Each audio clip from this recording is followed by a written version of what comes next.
Bonjour à tous. Hier soir, les sénateurs ont entamé l'examen des articles du projet de loi sur la consommation, examen en deuxième lecture de ce texte présenté par le ministre à l'économie sociale et solidaire, Benoît Hamon. Ce texte vise essentiellement à rétablir le lien de confiance entre les consommateurs et les entreprises. C'est l'une des clés du retour à la croissance selon le gouvernement. Ce texte vise également à mieux informer et mieux défendre les consommateurs.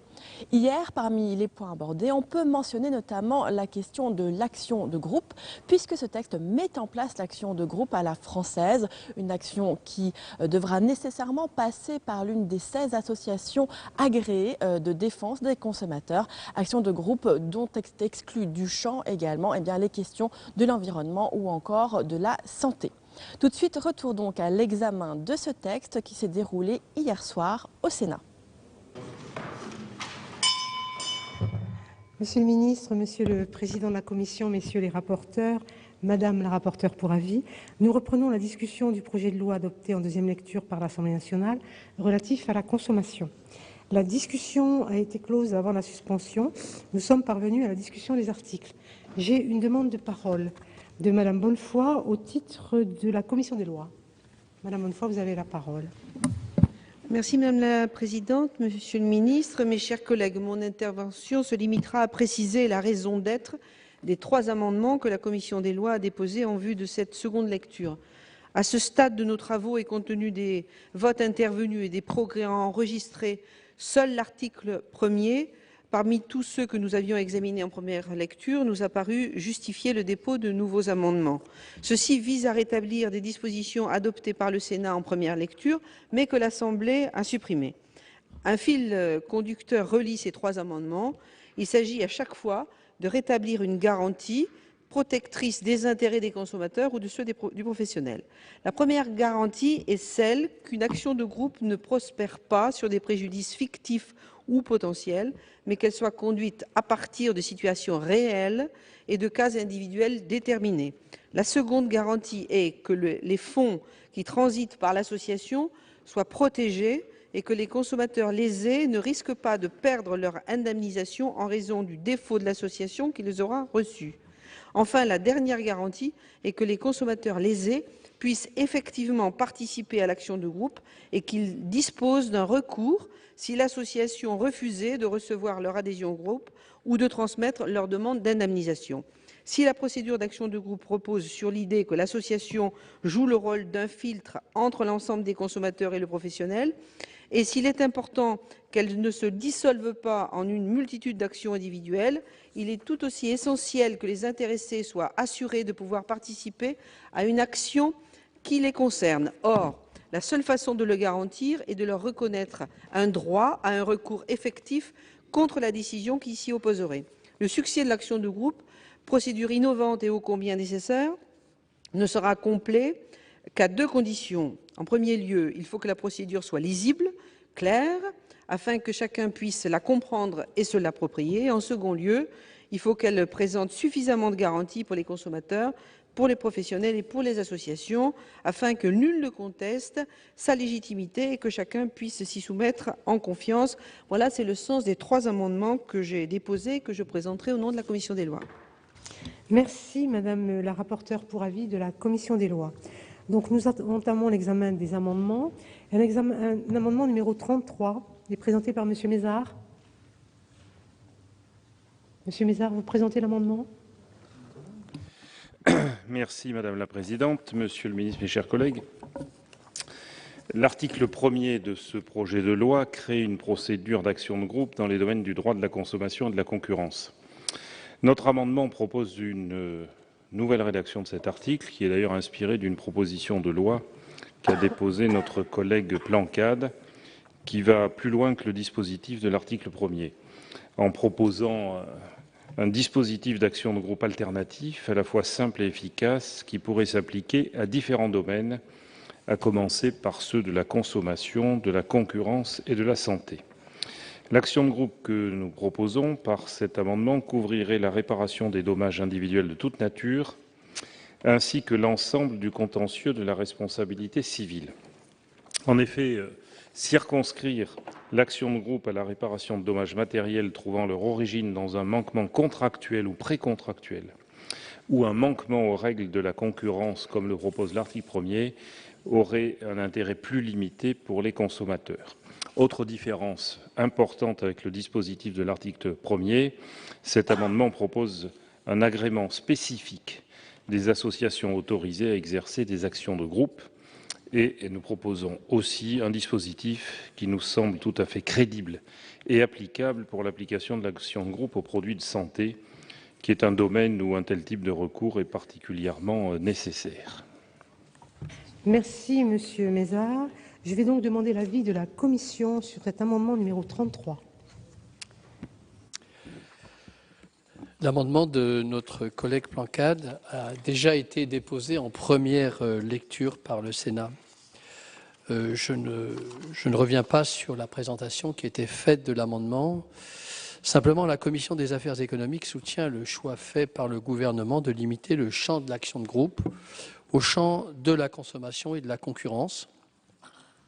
Le dispositif du présent projet de loi ne prévoit pas la réparation que des seuls préjudices matériels. En matière de santé et d'environnement, les préjudices sont également potentiellement physiques et moraux. Leur évaluation ne peut être qu'individuelle. Dans ce cas, la procédure prévue par l'article 1er n'est pas du tout adaptée, l'article de M. Plancade. Alors enfin, le gouvernement a annoncé, et c'est surtout ça la réponse que je ferai, lors des débats à l'Assemblée nationale, qu'une action de groupe serait proposée dans un prochain texte sur la santé, la ministre de la Santé l'a annoncé, et qu'une réflexion serait lancée sur la mise en place d'une action de groupe en matière d'environnement. Je pense que M. le ministre pourra nous confirmer cette orientation. Et il me semble préférable de ne pas précipiter les choses sur le sujet. Et je demanderai le retrait de cet amendement, sinon ce serait défavorable. Merci, Monsieur le rapporteur. L'avis du gouvernement, Monsieur le ministre. Bon, sans surprise, l'avis du gouvernement est semblable à l'avis du rapporteur. Il y a une logique à la fois élargir le champ de l'action de groupe tel que le propose le groupe radical et à proposer en même temps que toute association puisse être légitime à ouvrir une procédure de la sorte. Nous avons voulu limiter l'action de groupe, pas la limiter en tout cas, faire en sorte que l'action de groupe dans le champ économique concerne les litiges de consommation et les litiges de concurrence, ce qui justifie que seules les associations de consommateurs soient habilitées à les porter. Il y a plusieurs types d'actions de groupe qui peuvent parfaitement coexister. C'est ainsi que le gouvernement va procéder, puisque quand il s'agira de s'attaquer aux actions de groupe dans le champ de la santé, qui suppose, outre que l'on détermine le niveau du préjudice, il faudra évaluer ce qu'est le préjudice individuel subi par chaque personne victime de l'absorption, par exemple, d'une mauvaise molécule, et que cette expertise individuelle suppose une procédure différente de celle dont nous parlons aujourd'hui, puisque dans le champ de l'action de groupe, il s'agit d'un litige ou d'un préjudice semblable qui appelle une réparation semblable, sauf dans les cas où nous avons 2 ans d'abonnement à un journal contre 1 an d'abonnement et que le préjudice est sur 2 ans pour certains et sur 1 an pour d'autres. Mais en tout cas, c'est là la différence. Raison pour laquelle je confirme bien que le gouvernement a l'intention, deuxième étage de la fusée, de proposer une action de groupe dans le champ de la santé. Marisol Touraine l'a annoncé, et que nous avons ouvert lors des états généraux du droit d'environnement la question du débat sur l'action de groupe dans le champ de l'environnement, confirmé lors de la dernière conférence environnementale. C'est donc une fusée à 3 étages, et il s'agissait pour nous de monter en puissance progressivement et de mettre en œuvre tout de suite, sans délai, et ce sera le cas dès cette année si vous l'adoptez, eh bien l'action de groupe dans le champ de la consommation et de la concurrence. C'est pourquoi, Monsieur le Président Mézard, je vous demanderai ou de retirer, ou en tout cas le gouvernement donnera un avis défavorable à votre amendement. Merci, Monsieur le ministre. Monsieur Mézard, vous êtes sollicité par 2 demandes de retrait. Que décidez-vous? Vous les retirez? Merci. Je suis saisie de 14 amendements faisant l'objet d'une discussion commune. Le premier, le numéro 34, vous le défendez, Monsieur Mézard? Défendre. Madame la Présidente, Monsieur le Ministre, mes chers collègues, cet amendement est aussi inspiré de la proposition de loi portant création d'une action de groupe en matière de consommation, de concurrence et de santé que nous avons déposée le 5 avril 2013, avec une proposition de définition générale de l'action de groupe visant à faire reconnaître la responsabilité civile d'une personne agissant en tant que professionnel, producteur, vendeur, prestataire de services, à l'égard d'un groupe de personnes physiques, acheteurs, consommateurs, usagers, qui ont subi de son fait des préjudices individuels ayant une origine commune. Il s'agit de fait d'une définition beaucoup plus large que celle actuellement prévue par l'article 1er de ce projet de loi. Tout d'abord, elle inclut tous les types de dommages individuels et pas seulement les dommages matériels. Ensuite, elle couvre l'ensemble du contentieux de la responsabilité civile, qu'elle soit contractuelle, délictuelle ou du fait des produits défectueux. Et cet amendement propose donc en outre une double habilitation pour les associations de consommateurs autorisées à exercer des actions de groupe, afin d'éviter toute dérive et de sécuriser au maximum le dispositif. Merci, Monsieur Mézard. L'amendement 134 rectifié, défendu par Madame Lamure. Merci Madame la Présidente, Monsieur le Ministre, mes chers collègues. Cet amendement vise à s'assurer que la procédure d'opt-in est respectée tout au long de la procédure d'action de groupe. L'association de défense des consommateurs ne saurait en effet de sa propre initiative soumettre des cas au juge sans que les consommateurs concernés en aient fait la demande expresse. C'est pourquoi l'association doit être dûment saisie par les consommateurs. C'est l'objet de l'amendement. Merci Madame Lamure. J'en viens à l'amendement 35, Monsieur Mézard. Merci Madame la Présidente. Donc, Monsieur le Ministre, mes chers collègues, dans la ligne de l'amendement précédent, nous proposons que les associations de consommateurs autorisées à exercer des actions de groupe fassent l'objet d'une habilitation spéciale qui s'ajouterait à l'agrément des associations de consommateurs représentatives au niveau national, prévu à l'article L411-1 du Code de la consommation. Cela pour permettre à la fois de rendre le dispositif vraiment effectif et sûr, en habilitant les seules associations capables et légitimes pour porter des actions de groupe au nom des consommateurs. Merci Monsieur Mézard. Le 199 rectifié n'est pas défendu, il tombe. Le 244, Madame Aïchi, c'est un amendement identique. Vous avez la parole. Madame la Présidente, Monsieur le Ministre, mes chers collègues, vous le savez, je suis avec ma collègue Chantal Joanneau et l'ensemble du groupe écologiste particulièrement attaché à une conception ambitieuse de l'action de groupe. C'est pourquoi nous avons souhaité redéposer sur ce texte certains amendements déjà défendus en première lecture. En l'occurrence, le présent amendement s'inscrit dans une logique d'élargissement de l'action de groupe. Son but est d'étendre la procédure à d'autres juridictions et de permettre notamment aux citoyens lésés de lancer une action de groupe contre une personne morale de droit public. En effet, pour que l'action de groupe soit un réel progrès qui profite véritablement aux citoyens, il faut que ces derniers puissent y recourir dans tout type de situation. Or, des citoyens peuvent parfois se trouver lésés du fait de certaines décisions publiques. Prenons le cas d'une commune qui n'aurait pas respecté les règles de mise en concurrence dans l'attribution d'un marché public. Les citoyens lésés par le coût anormalement élevé d'un service public se trouvent ainsi victimes d'un même préjudice. Dans ce type de situation, l'action de groupe peut être une réponse à ce groupe de citoyens. Par cette disposition, il s'agit donc de créer un nouvel outil ou réduire les déséquilibres entre les pouvoirs publics et les citoyens. Pour rester en cohérence avec l'article 121-2 du Code pénal relatif à la responsabilité pénale des personnes morales, cette extension ne concerne que les personnes publiques autres que l'État, à savoir les régions, départements, communes et établissements publics. Je vous remercie. Merci Madame Aïchi. Le 180, Monsieur Doliger. Monsieur le ministre, chers collègues, je vais présenter quelques amendements au cours de cette soirée. L'objectif sera toujours le même, c'est d'essayer de simplifier, de clarifier. Je vous rappelle qu'on doit être en principe dans le choc de simplification et je n'ai pas le sentiment que ce texte nouveau va beaucoup amener dans la simplification dans notre société. Et moi, je pense que l'important, c'est l'entreprise et que ça, c'est un texte d'avant le 14 janvier. C'est pas un texte social-démocrate pour moi. C'est un texte qui n'aurait peut-être pas existé après le 14 janvier. Écoutez le discours qui a été prononcé le 14 janvier. Non, mais je crois que c'est quand même important de vous le rappeler. Surtout en cette période où vous avez, tout à l'heure, il a été rappelé un certain nombre de choses par nos amis CRC sur le pacte. Moi, je rappellerai quand même qu'il y avait eu un engagement très fort sur la courbe du chômage, on n'en a pas encore parlé ce soir, mais que les entreprises, c'est quand même l'élément essentiel actuellement, c'est d'essayer de développer l'emploi, et je ne suis pas certain que l'analyse de ce texte aille dans ce sens. Toujours est-il qu'on va essayer quand même d'y apporter quelques simplifications. Et l'objectif du texte, c'est de remplacer, enfin de l'amendement, subi par des consommateurs, par un groupe significatif et identifiable de consommateurs. Pourquoi cela? Parce que nous pensons que l'action de groupe est une procédure qui se justifie uniquement dans les cas où ne pouvant pas être traités de manière efficace selon les procédures de droit commun. Cela a été dit tout à l'heure, il existe des procédures de droit commun. Quelques consommateurs seulement, 2 ou 3, ne peuvent suffire à constituer un groupe. Le groupe initial de consommateurs concernés par l'action de groupe doit avoir une consistance suffisante en étant d'une taille significative.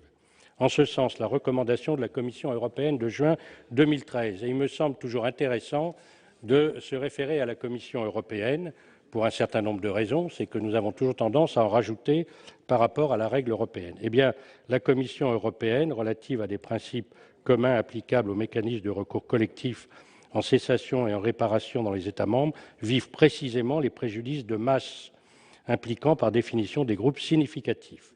Par ailleurs, les membres de ce groupe doivent être concernés par un même préjudice, celui pour lequel ils mandatent l'association afin d'ester en justice. C'est la raison pour laquelle j'ai déposé cet amendement et je sais que dans votre esprit qui devient assez libéral, vous suivrez la proposition que je vous fais. Merci, Monsieur Dolliger. Le 296 rectifié n'est pas défendu, il tombe. Le 135 rectifié, Madame Lamure, Monsieur Cornu, Madame Lamure. Oui, Madame la Présidente. Alors, nous estimons que l'action de groupe est justifiée dans les situations où les consommateurs constituant le groupe se trouvent dans une situation identique. Dès lors qu'ils sont dans une situation uniquement similaire, l'évaluation de la situation individuelle de chaque consommateur devient nécessaire pour s'assurer de la consistance du groupe. Et dans ce cadre, les procédures de droit commun plus adaptées doivent être privilégiées. Merci, chers collègues. Le 182, Monsieur Dolliger.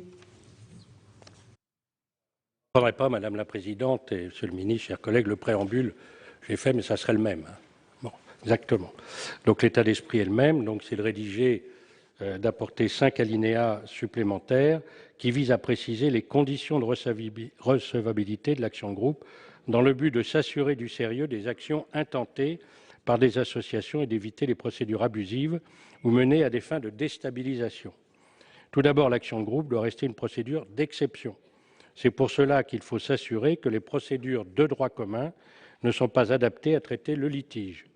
Les droits étrangers qui connaissent des procédures d'action de groupe prévoient ainsi généralement, dans leurs conditions de recevabilité, que l'action n'est recevable que si elle est démontrée que l'on ne peut agir par une autre voie. Il s'agit également de s'assurer que l'association dispose des ressources et assurances nécessaires pour mener l'action jusqu'à son terme. Il me semble que dans un certain nombre de textes sur la simplification, il est prévu que l'on ne puisse pas faire des recours excessifs en permanence. Il faut donc pour cela se garantir d'un certain nombre de protections. Et l'objectif, bien sûr, c'est de se garantir contre l'exagération dans un certain nombre d'actions. Enfin, dans la logique de l'opt-in, l'association de consommateurs doit disposer d'un mandat express de la part des consommateurs dont le cas est soumis au tribunal. On peut imaginer, par exemple, un mandat simplifié par voie électronique. Merci, chers collègues. Le 136, Madame Lamure. Oui, Madame la Présidente, eh bien, fidèle à la logique de l'opt-in, nous insistons pour dire que l'association de consommateurs doit disposer d'un mandat express de la part des consommateurs dont le cas est soumis au tribunal. Merci, chers collègues. Le 196 rectifié de Madame Joanneau n'est pas défendu, il tombe. Mais Madame Aïchi a le même. Je vous invite à le présenter. Merci Madame le Président. Mes chers collègues, cet amendement vise à élargir la portée de l'action de groupe en l'ouvrant à de nouveaux préjudices et notamment ceux en matière d'environnement et de santé. En effet, restreindre l'action de groupe à la rédaction du seul préjudice matériel a pour conséquence de limiter l'impact du dispositif et d'exclure de nombreux citoyens lésés de la possibilité d'obtenir réparation, les privant ainsi d'une réponse adaptée en matière de scandales sanitaires notamment. Pensons aux victimes des prothèses PIP. A priori, les multiples consommatrices victimes d'un même dommage auraient intérêt à lancer une action de groupe. Pourtant, en l'état, une action de groupe ne permettrait de rembourser que les prothèses et en aucun cas les dommages corporels. Dans de nombreux secteurs économiques, cet élargissement de l'action de groupe à la santé et l'environnement fait peur. Chez les entreprises dont l'activité génère des nuisances sanitaires et environnementales, cette crainte est justifiée. La procédure d'action de groupe étendue à la santé et à l'environnement permettrait en effet aux citoyens de dénoncer les violations du principe de précaution qui leur est qui leur auraient porté préjudice. Les entreprises responsables devraient alors légitimement assumer les dommages qu'elles ont causés. Cette crainte sur le court terme n'est pas justifiée à long terme. En effet, l'action de groupe ne visant pas à asphyxier un secteur économique, mais à dénoncer les pratiques bafouant le principe de précaution. Elle permettrait simplement de mieux réguler un secteur à long terme en incitant les entreprises à prendre en compte les enjeux de santé publique plus en amont. L'action de groupe, enfin, en matière de santé et environnement, se rapproche finalement du travail des lanceurs d'alerte. C'est un dispositif constructif qui permet aux citoyens d'aider les acteurs économiques à améliorer la qualité de leur offre et finalement de gagner en compétitivité. Merci. Merci, chers collègues. Le 183, M. Doligé, c'est le dernier amendement de la série. Vous le présentez? Je vais de ce plaisir, Madame la Présidente. Donc je vais prendre que l'amendement, je ne vais pas prendre de préambule. Donc pour rappeler simplement que dans cet amendement, l'objectif c'est de mettre un seuil au-delà duquel l'action de groupe ne serait pas possible. Donc l'objectif est de réserver les actions de groupe à la réparation des petits litiges, conformément aux termes de l'étude d'impact, puisqu'il y a donc eu une étude que je pense que vous avez tous lue, qui précise qu'eu égard à la faiblesse des montants sur lesquels portent ces litiges, les consommateurs renoncent souvent à toute action individuelle sur le terrain judiciaire. Autrement dit, l'action de groupe porte en réalité sur les sommes modestes qui, prises individuellement, ne sont pas en pratique réclamées par le consommateur car elles présentent un ratio coût de procédure avantage dissuasif. Par ailleurs, comme le souligne l'étude d'impact, qui indique qu'aucune étude destinée à évaluer l'impact sur l'économie des actions de groupe n'a été menée, il convient d'encadrer le montant des préjudices indemnisables afin d'en limiter les risques économiques sur les entreprises. En effet, à défaut de plafonnement, les entreprises, et notamment les PME, TPE et artisans, je pense que c'est des catégories qui nous intéressent, ne seront pas en mesure de faire face au coût d'une assurance reflétant un tel risque. Je vous rappelle aussi que dans le cadre du texte, il y a des dispositions sur les assurances qui risquent d'augmenter les taux d'assurance, ce qui, bien sûr, pénaliserait encore plus les PME et artisans. Elles seront alors contraintes de s'assurer avec des plafonds de garantie insuffisants au regard du risque encouru. En tout état de cause, les entreprises exposées, ainsi sur leur patrimoine propre, verront leur risque de défaillance accru. Voilà, Madame la Présidente. Merci, chers collègues. Je vais donc demander à notre rapporteur, le rapporteur de la Commission des affaires économiques, de nous donner l'avis de la Commission sur les amendements restants en discussion. Sur l'amendement 34, cet amendement qui a été déjà rejeté par le Sénat en première lecture, qui vise à l'extension de l'action de groupe à la réparation des dommages individuels de toute nature et à l'ensemble du contentieux de la responsabilité civile. Il remet, comme c'était dit en première lecture, l'équilibre du dispositif proposé, qui s'inspire, il faut le dire, hein, c'est important de le dire, assez largement de l'avis du Conseil national de la consommation du 4 décembre 2012. Je le rappelle, le Conseil national de la consommation est une instance comprenant des représentants, des consommateurs et des représentants des professionnels. Il paraît souhaitable à la Commission d'en rester à la réparation des préjudices matériels trouvant leur origine dans un manque contractuel ou précontractuel. L'extension à d'autres préjudices moraux pourrait ouvrir la voie à des excès. Pour ce qui concerne les associations, la Commission estime que le filtre introduit par le projet de loi des 16 associations de consommateurs seront en mesure d'engager une action de groupe et il ne paraît pas utile de créer une habilitation, sorte de super agrément, permettant d'engager une action de groupe. Je demanderai le retrait ou ce serait un avis défavorable. Concernant l'amendement 134 rectifié, là aussi, il s'agit... En gros, il est demandé aux consommateurs de manifester leur volonté explicite de participer à l'action de groupe. Le principe de l'opt-out n'est en effet pas conforme à la Constitution, comme l'a indiqué la décision du Conseil constitutionnel du 25 juillet 89. Et donc, un avis aussi défavorable sur cette question, parce que cet amendement visait à préciser que l'association de défense des consommateurs qui engage une action de groupe doit être dûment saisie. Sur le 35 qui est aussi déposé et rejeté en première lecture, il semble bien que le filtre proposé par la loi paraît largement suffisant. Et pourquoi limiter l'action de groupe à certaines de ces 16 associations? Retrait, sinon défavorable.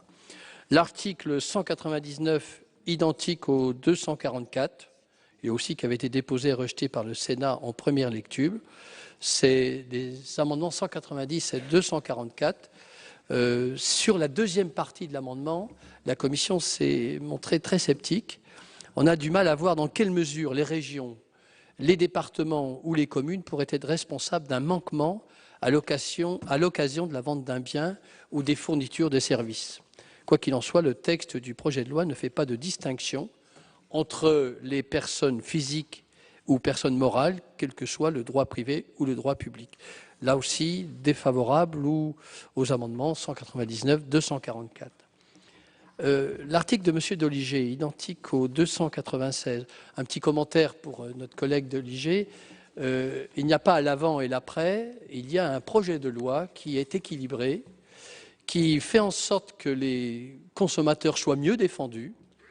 Depuis 30 ans, on voulait ce projet de loi. Jacques Chirac en avait parlé, M. Sarkozy en avait parlé, et il est fait, il est mis en place par le gouvernement.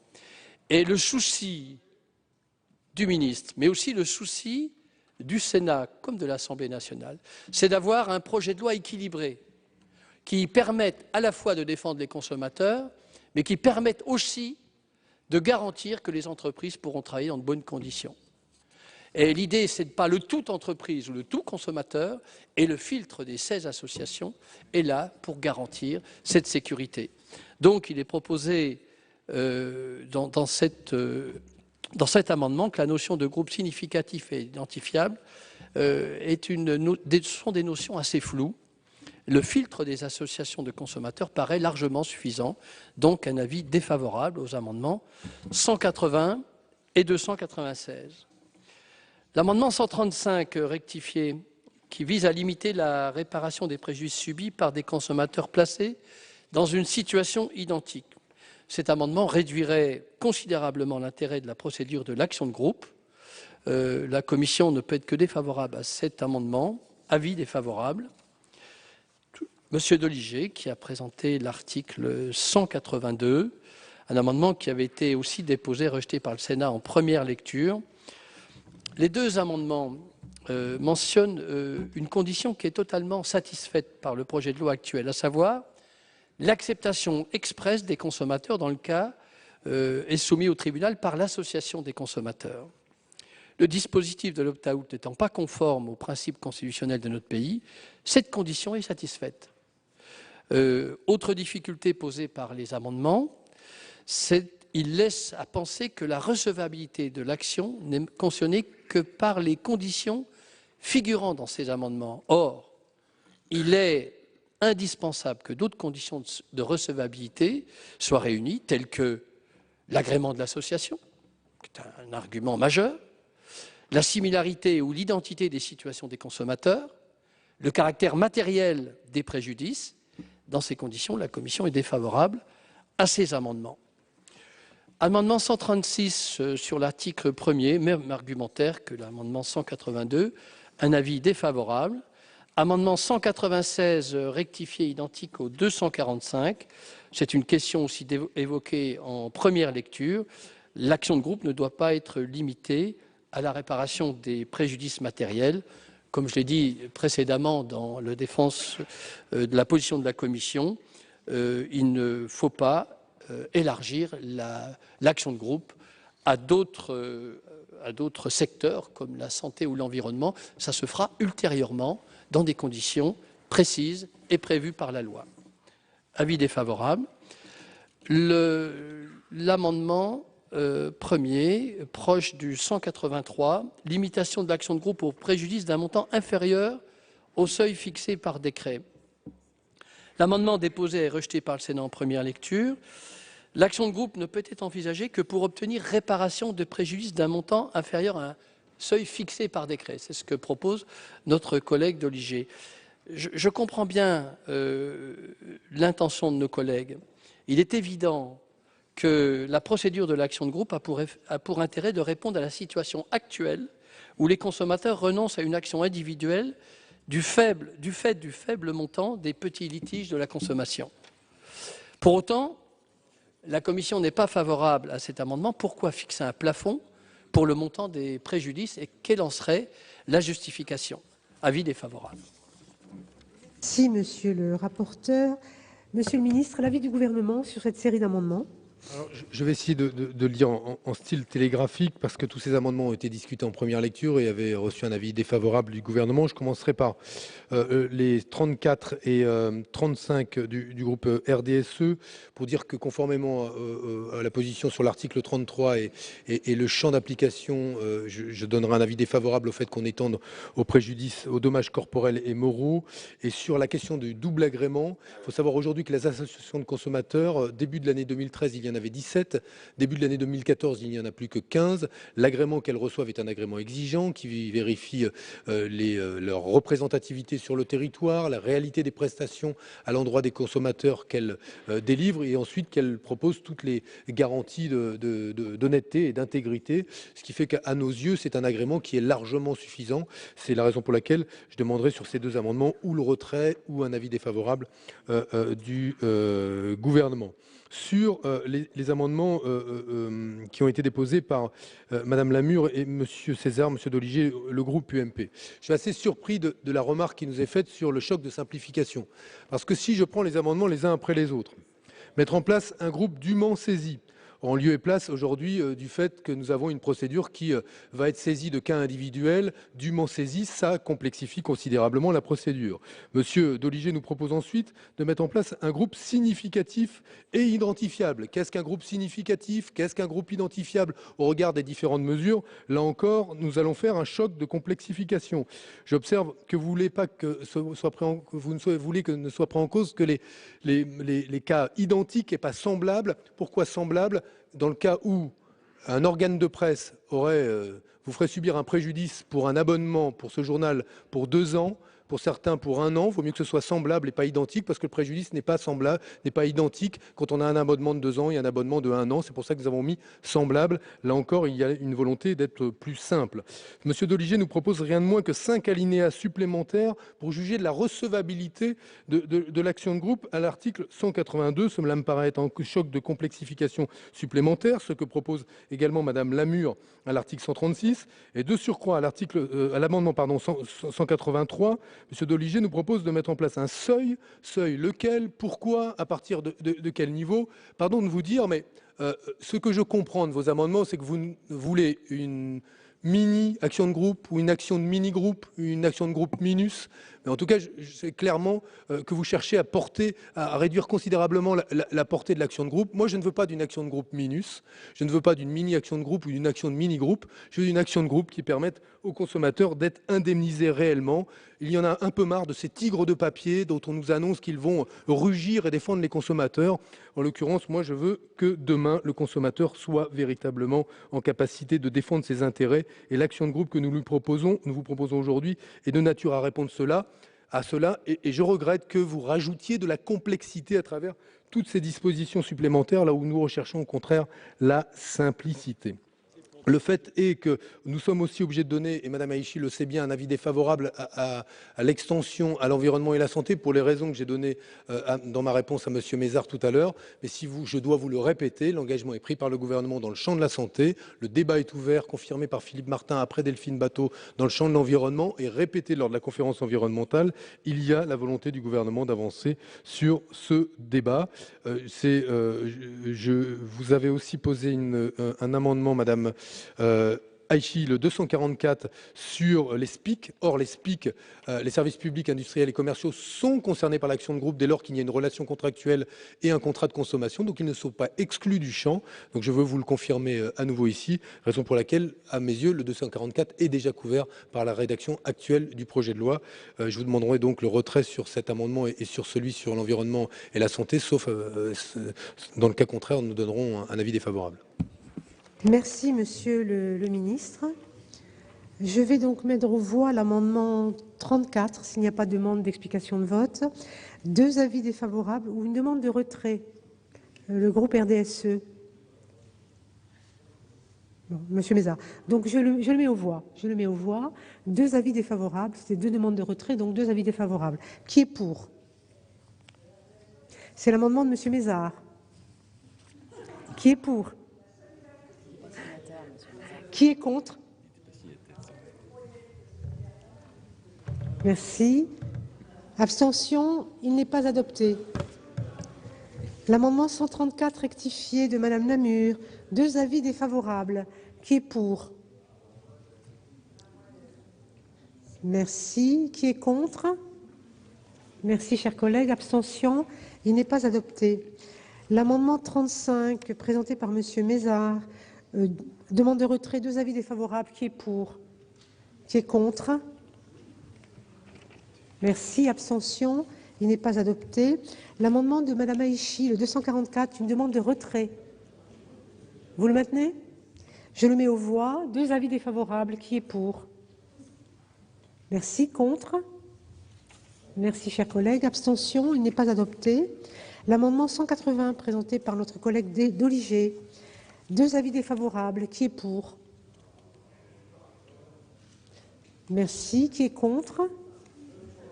Merci, chers collègues. Abstention, il n'est pas adopté. L'amendement 135 rectifié présenté par Madame Lamure. Qui est pour? Merci. Qui est contre? Merci, chers collègues. Abstention, il n'est pas adopté. L'amendement 182 de Monsieur Doligé, qui est satisfait pour la commission, un avis défavorable de Monsieur le ministre. Qui est pour? Merci. Contre? Merci, chers collègues. Abstention, il n'est pas adopté. L'amendement de Madame Lamure 136, qui est pour? Merci. Qui est contre? Merci, chers collègues. Abstention, il n'est pas adopté. Madame Haïchi, le 245, vous le maintenez également? Qui est pour? Merci. Qui est contre? Merci. Abstention, il n'est pas adopté. Le 90 n'est pas le dernier. Le 183 de Monsieur Doligé. Vous voulez vous expliquer? Je vous en prie, Monsieur Doligé. Pour répondre rapide, parce que je n'ai pas voulu reprendre la parole sur tous les amendements. Bon, bien sûr, c'était facile pour Monsieur le ministre de dire il y a quelques paragraphes de plus, donc ça complexifie. Je pense que de mettre des règles simples, ça permet après de simplifier les choses, parce que vous êtes dans l'arbitraire, hein, on fait ce qu'on veut, il n'y a pas de règles, et puis ce sont les uns ou les autres qui décideront. Moi, je mettais quelques règles, et en plus, vous remarquerez qu'en général, je faisais rappel à des règlements européens, et que les règlements européens, en général, c'est plus simple que de rajouter des règles françaises sur les règles européennes. Mais bon, de toute façon, comme la loi passera, on jugera. Monsieur le ministre, donc c'était simplement pour vous donner quelques indications qui auraient certainement permis d'améliorer votre texte. C'est tout. Merci, Monsieur Doligé. Monsieur le ministre. Il y a juste un mot que je ne peux pas laisser passer, c'est arbitraire, parce que l'arbitraire sous le contrôle du juge, ça n'existe pas, je ne crois pas. Et en l'occurrence, c'est le juge qui jugera et ensuite la démocratie qui tranchera. Mais pour l'action de groupe, c'est le juge qui jugera. Merci, Monsieur le ministre. Je mets aux voix donc l'amendement présenté par notre collègue Doligé. 2 avis défavorables. Qui est pour? Merci, chers collègues. Qui est contre? Merci. Abstention. Il n'est pas adopté. Nous arrivons à 2 amendements faisant l'objet d'une discussion commune. Monsieur Tandonnet, vous présentez le 197 rectifié bis. Vise à supprimer le monopole des associations représentatives et agréées pour engager une action de groupe. J'ai compris qu'il y aurait 16 associations. Cette restriction limite en effet de manière trop drastique l'accès de tous les justiciables à la procédure d'action de groupe, alors que dans ce cadre, la référence à un groupe de consommateurs est primordiale. Donc c'est un amendement de simplification qui introduit la possibilité pour les consommateurs d'agir directement en justice dès lors qu'ils sont regroupés et en nombre suffisant, fixé à 50, et concernés bien sûr par le même préjudice. L'avocat qu'ils auront choisi pourra ainsi conduire la procédure. C'est donc vraiment simple et ça reprend les principes de liberté et d'égalité que nous partageons tous ici. Je vous remercie, chers collègues. Le 243 rectifié qui est identique, Madame Haïchi, vous le présentez? Vous considérez qu'il est défendu, peut-être? Il est défendu, je vous remercie. Donc, je vais demander l'avis de la Commission sur ces 2 amendements identiques. La suppression du monopole des associations de consommateurs pour engager une action de groupe une possibilité demandée pour les groupements de consommateurs d'engager cette action. Ces amendements ont été déposés, mais aussi rejetés par le Sénat en première lecture. Supprimer le monopole des associations de consommateurs représentatives au niveau national et agréées peut causer de très gros problèmes. Notamment, ils remettent en cause l'équilibre du projet. Et je dois vous dire que lorsque nous avons fait avec Alain Fauconnier la soixantaine d'auditions, le monopole des associations de consommateurs a fait un quasi-consensus. C'est un filtre qui peut être salutaire pour justement empêcher d'éventuels abus. Éviter l'enlisement, par exemple l'exemple américain. Et l'action de groupe à la française, c'est se doter d'une action de groupe favorable aux consommateurs, mais respectant aussi les impératifs économiques. On veut être un pays de consommateurs, mais aussi un pays de producteurs. Et c'est pour ça qu'on émet un avis défavorable, la Commission des affaires éco, aux amendements identiques 197 et 243. Merci, monsieur le rapporteur. Monsieur le ministre, même avis sur ces amendements? Même avis. Je vous remercie. S'il n'y a pas de demande d'explication de vote, je vais mettre aux voix ces deux amendements identiques, le 197 rectifié bis présenté par monsieur Tandonnet et le 243 rectifié de madame Aïchi. Qui est pour? 2, 3, 4, 9, 10.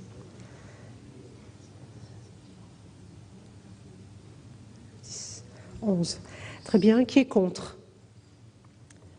Alors, 2, 3, 4, 8, 9, 10, 11, 12. Il n'est pas adopté. Le 28, Madame Bonnefoy, au nom de la Commission des lois, en tant que rapporteur. Oui, par cet amendement, la Commission des lois vous propose de rétablir une précision que nous avions adoptée en première lecture. Il s'agit d'éviter que puissent prospérer des actions de groupe qui ne seraient fondées sur aucun cas concret. En effet, le droit de la consommation connaît des situations dans lesquelles le juge est conduit à se prononcer de manière générale sur une faute du professionnel, par exemple en matière de lutte contre les clauses abusives. Cette faute est susceptible de causer des dommages aux consommateurs. Il ne faudrait pas toutefois que la responsabilité du professionnel puisse être engagée par l'association sans que celle-ci présente au juge des exemples concrets et individuels des dommages ainsi causés aux intéressés. Il est ainsi nécessaire de préciser que l'association doit présenter des cas individuels pour éviter que certaines puissent se croire fondées à introduire de telles actions de groupe sur la base de seuls préjudices potentiels. Merci, Madame Bonnefoy. L'avis de la Commission sur cet amendement de la Commission des lois. Précision très utile à l'article 1er, précision qui avait déjà été adoptée par le Sénat en première lecture, mais supprimée par l'Assemblée nationale. Il convient donc, en effet, que la décision du juge portant sur la responsabilité du professionnel soit rendue au vu des cas individuels présentés par l'association requérante. La Commission des affaires économiques est donc favorable à cet amendement. Merci, monsieur le rapporteur. Monsieur le ministre. Avis favorable. Je vous remercie. Pas de demande d'explication de vote. Je le mets aux voix. Deux avis favorables. L'amendement 28 présenté au nom de la Commission des lois. Qui est pour? Merci. Contre? Abstention? Il est adopté. Le 92, monsieur Tandonnet. Vous le présentez? Ou madame Dini?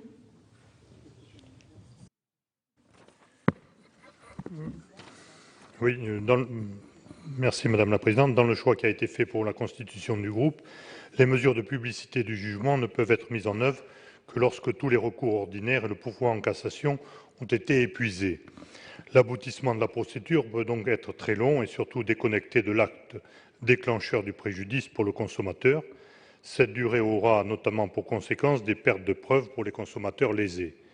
Cet amendement a donc pour objet de redonner un peu de pouvoir au juge et de lui donner la possibilité de déclencher la mise en œuvre des mesures de publicité en demandant une exécution provisoire. Si on calcule le nombre d'années en cumulant les recours, 1 an de tribunal de grande instance, 2 ans cour d'appel, 1 an en cours de cassation, ça fait 4 ans. Je crois que les consommateurs seront déjà découragés. Et je pense que cette mesure d'exécution provisoire laissée à au libre arbitre du juge est très opportune. Merci, chers collègues. L'avis de la commission sur l'amendement 92.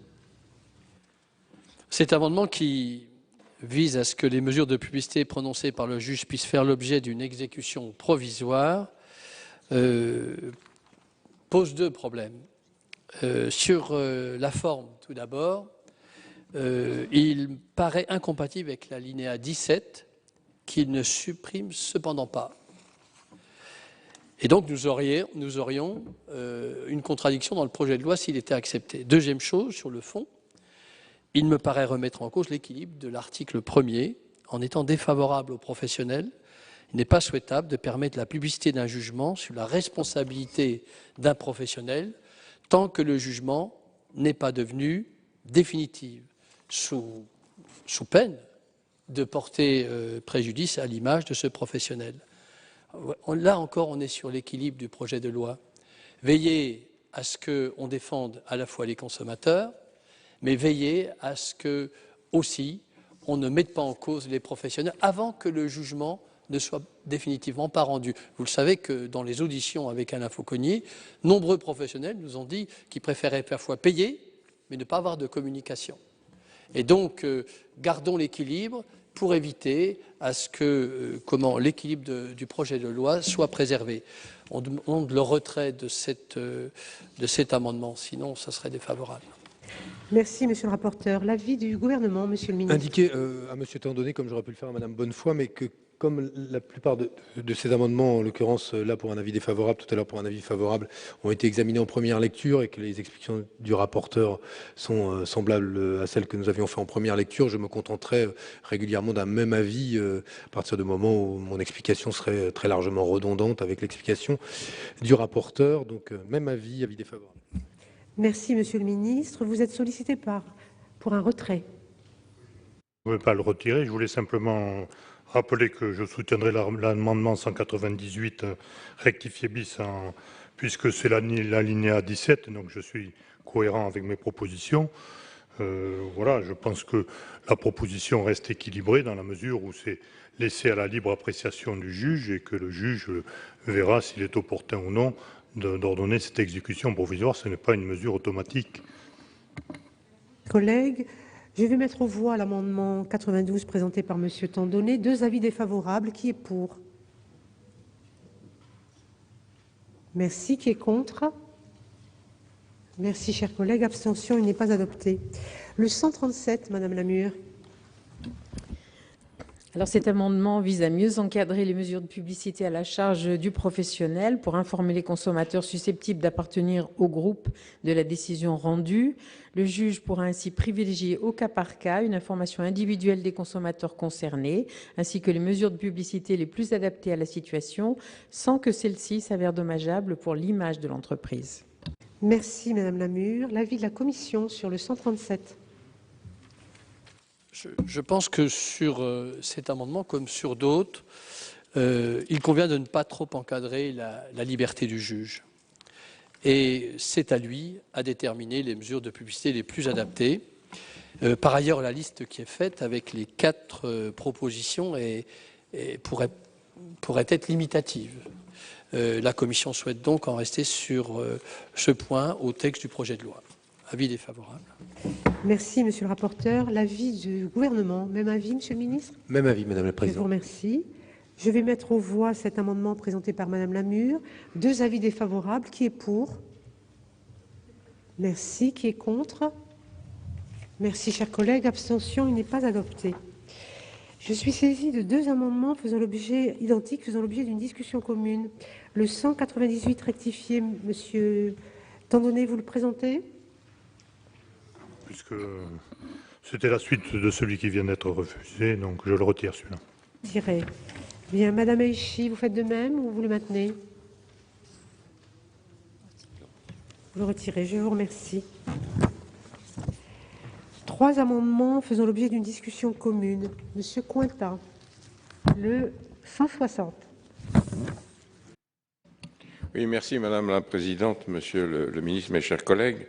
En fait, cet amendement tend à clarifier la possibilité de faire assurer par un mandataire judiciaire la liquidation des préjudices en lieu et place du professionnel ou de l'association, et non simplement en soutien de l'association comme le propose la rédaction actuelle du texte.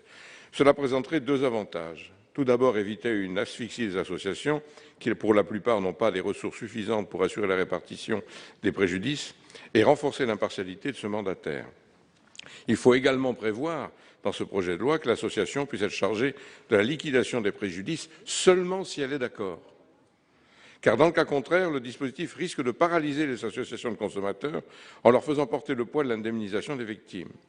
Si les associations de consommateurs peuvent initier l'action de groupe, elles ne peuvent assurer l'ensemble de son suivi au risque d'être accaparées par une seule action et être dans l'incapacité d'en mener de nouvelles. Tel est le sens de cet amendement, de remédier à ces difficultés. Merci, Monsieur Cointat. Le 330 rectifié, Monsieur Tandonnet.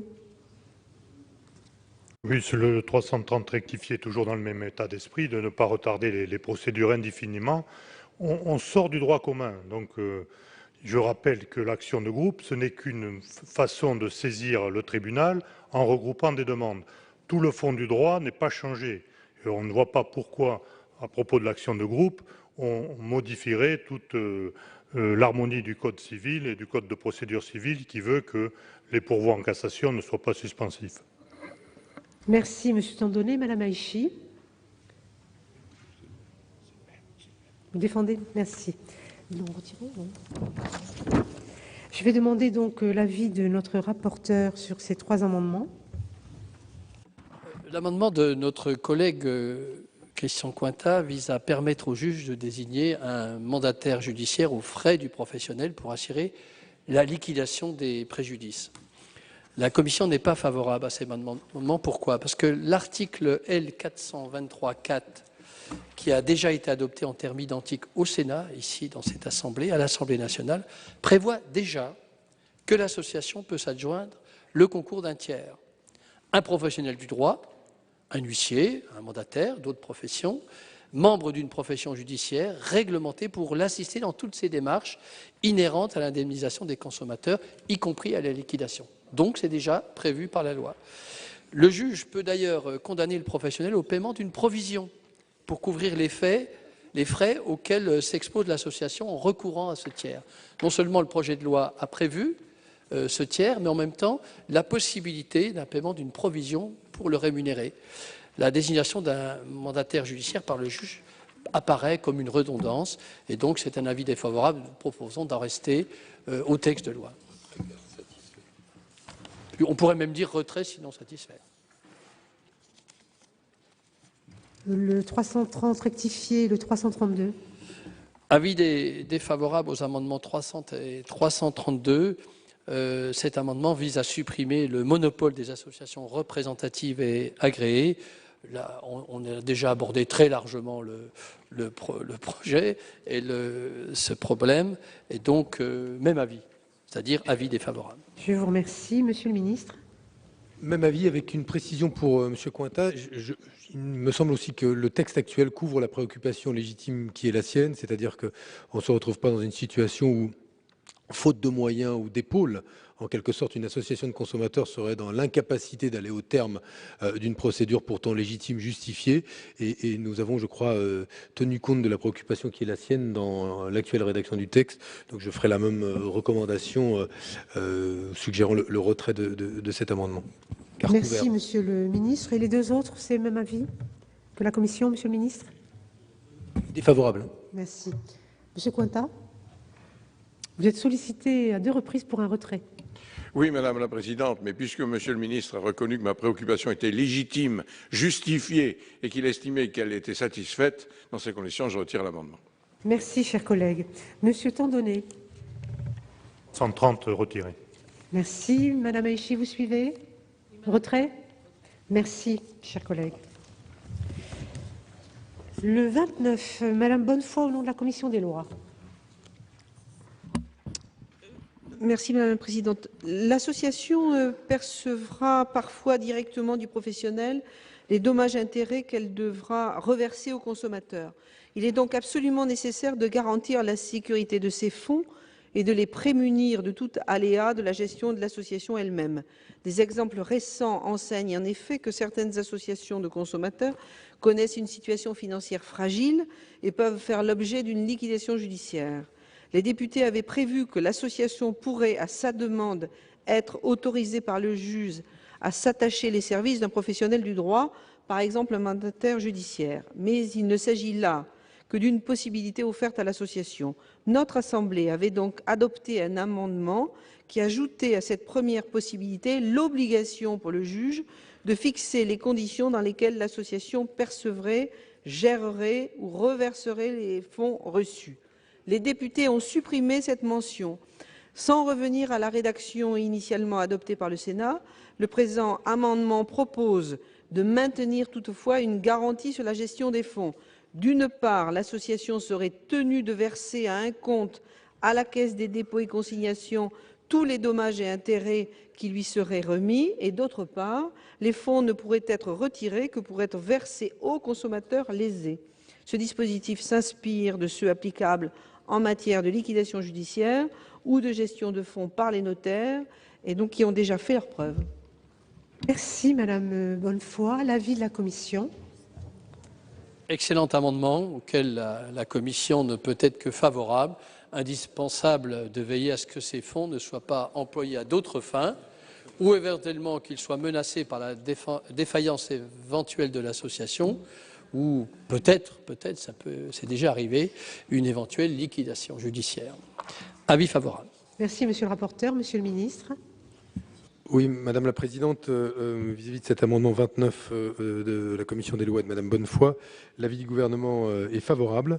Il renforce les conditions d'effectivité de l'indemnisation des consommateurs, en faisant en sorte que les sommes qui sont prévues à des fins d'indemnisation ne soient pas employées à d'autres fins, et en proposant qu'elles puissent être en quelque sorte sanctuarisées dans un compte de dépôt à la Caisse des dépôts et des consignations, raison pour laquelle l'avis du gouvernement est favorable à cet amendement de la Commission des lois.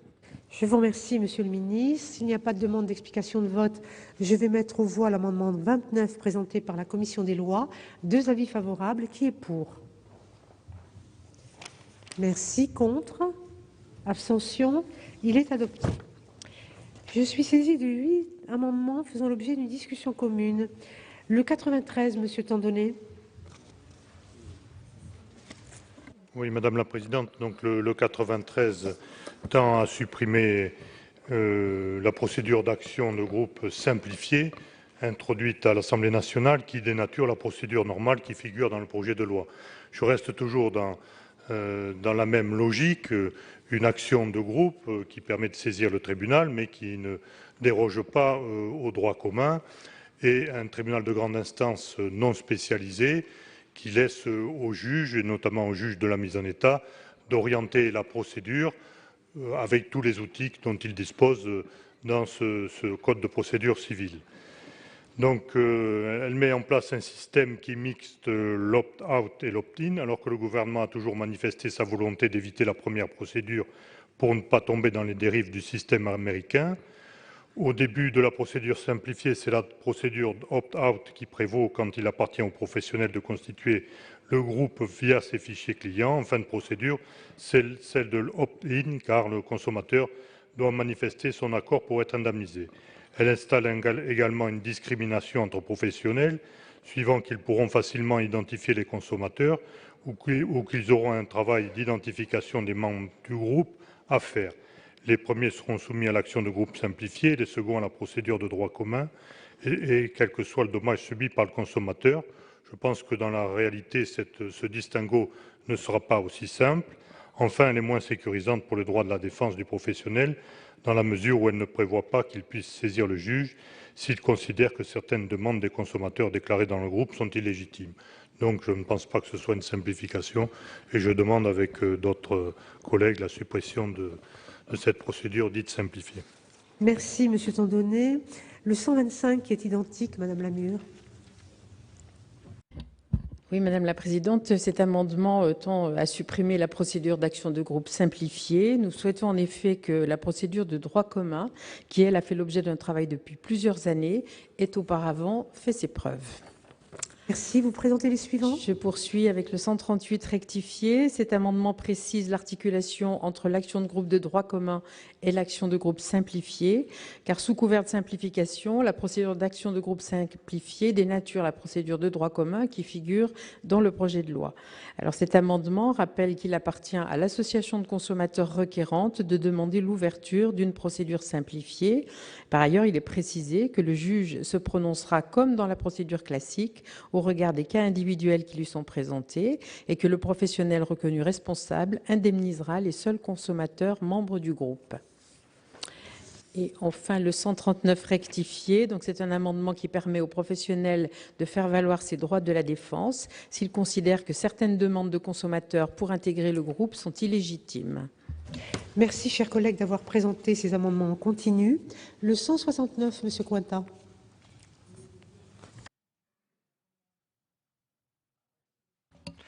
C'est un amendement, Madame la Présidente, Monsieur le Ministre, tout simple, qui tend à laisser la possibilité au juge de décider des mesures d'information les plus appropriées, qu'elles soient individuelles ou collectives, pour faire connaître aux consommateurs leur indemnisation. En effet, si l'information individuelle est impérative, elle n'apparaît pas suffisante. Il faut donc l'élargir. Merci, chers collègues. Le 94, Monsieur Tandonnet. Oui, cet amendement est une proposition miroir à l'amendement numéro 92 que j'ai précédemment défendu sur la procédure d'action de groupe classique. Cet amendement a donc pour objet de redonner un peu de pouvoir au juge et de lui donner la possibilité de déclencher la mise en œuvre des mesures de publicité et en demandant une exécution provisoire. Tout à l'heure, j'ai vu que vous aviez hésité dans le compte des voix et j'espère que j'aurai convaincu quelques collègues pour regagner notre camp. Monsieur Tandonnet, vous présentez en même temps le 331 rectifié. Tout à l'heure, c'était 12-11. C'était presque ça.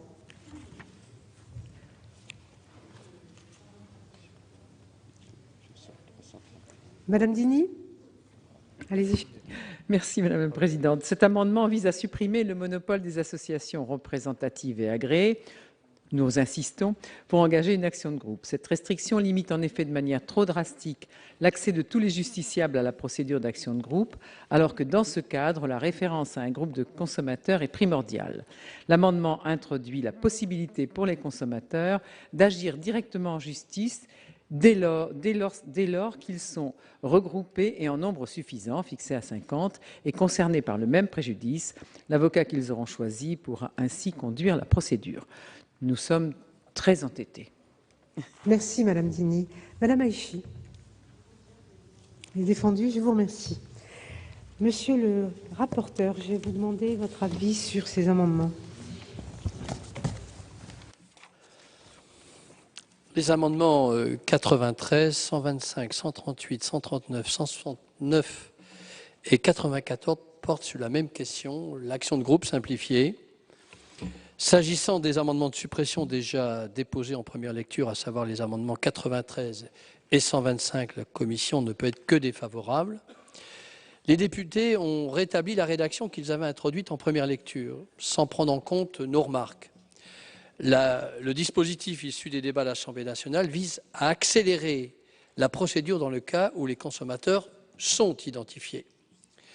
À l'initiative de la Commission des affaires économiques, nous avons rétabli la version adoptée par le Sénat en première lecture, sous réserve d'un ajustement permettant de répondre à une critique formulée par le rapporteur à l'Assemblée nationale. La rédaction adoptée par la Commission permet de clarifier les conditions dans lesquelles cette proposition simplifiée peut être engagée. Alors nous savons que parfois il y a des organisations professionnelles qui sont inquiètes sur cette action de groupe simplifiée. La version adoptée en commission des affaires économiques paraît plus encadrée et plus précise quant à ces conditions de déclenchement.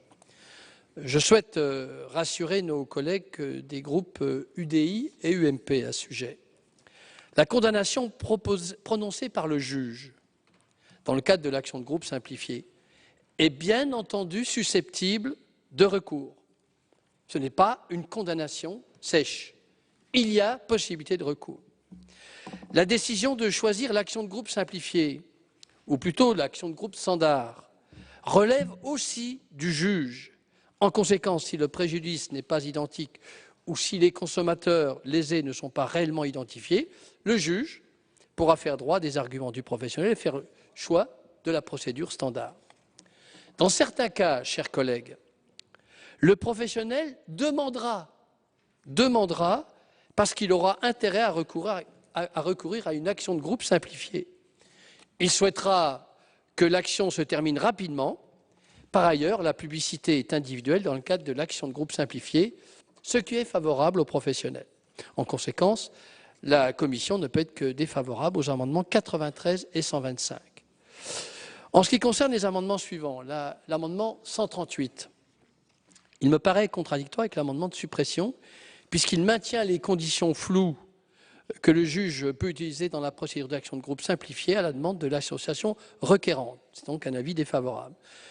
L'amendement 139, qui précise que le juge peut être saisi de toute contestation par le professionnel.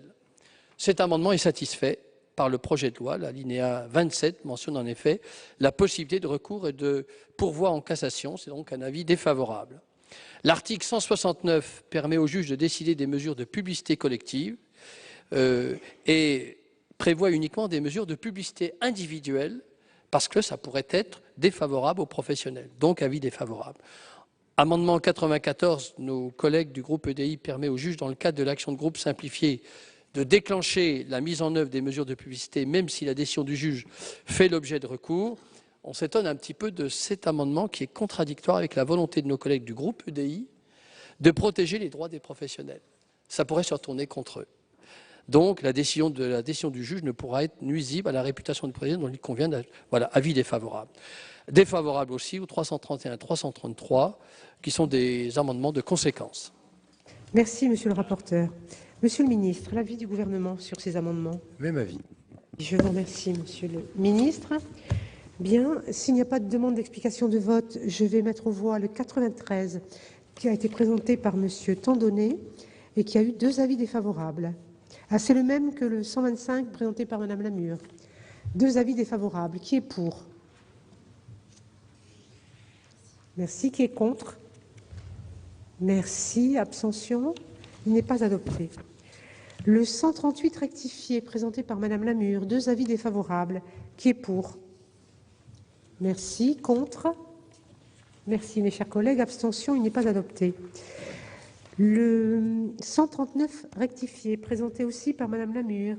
2 avis défavorables. Qui est pour? Merci. Contre? Merci. Abstention? Il n'est pas adopté.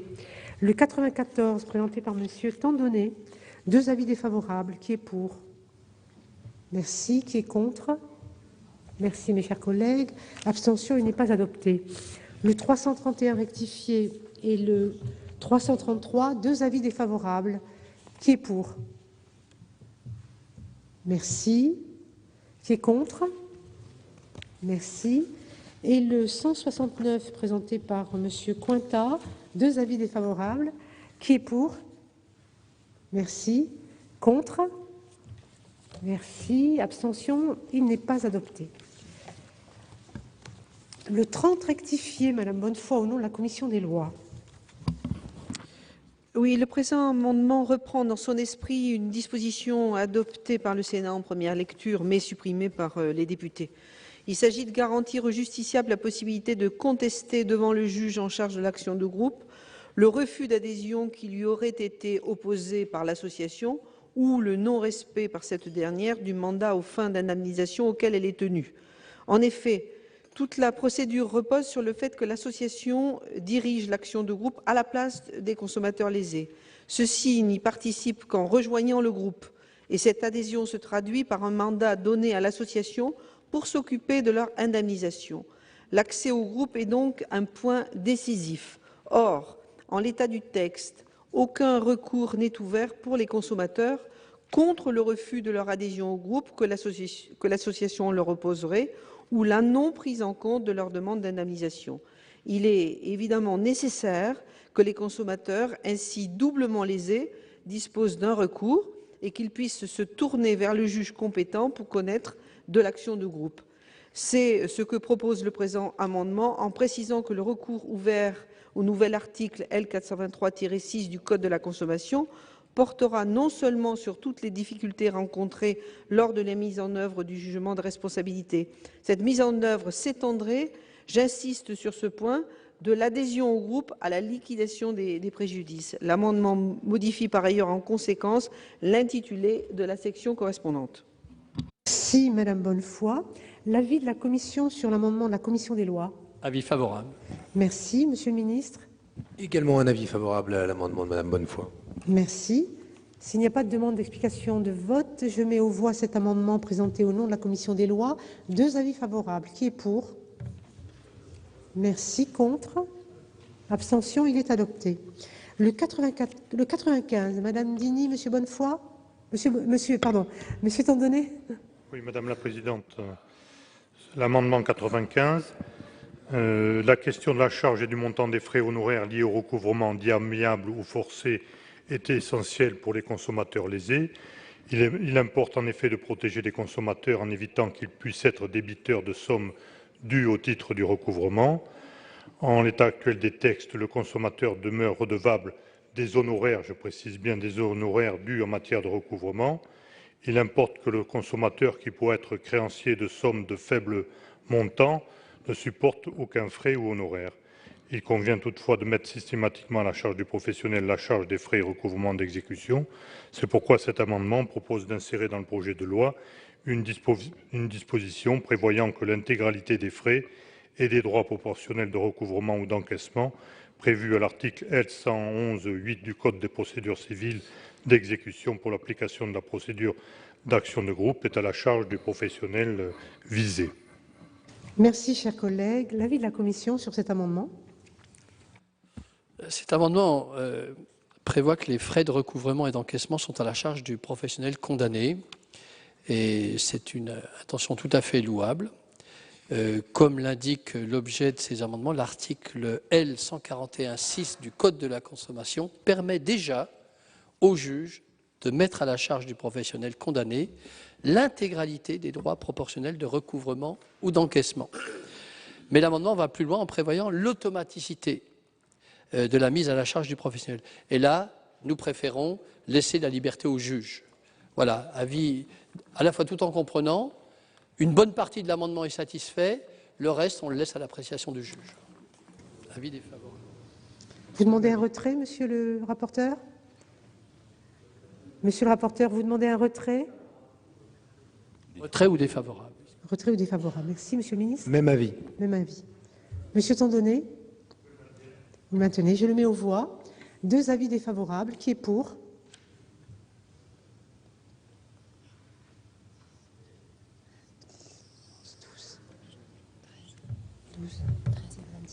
Douze. Pardon. Qui est contre?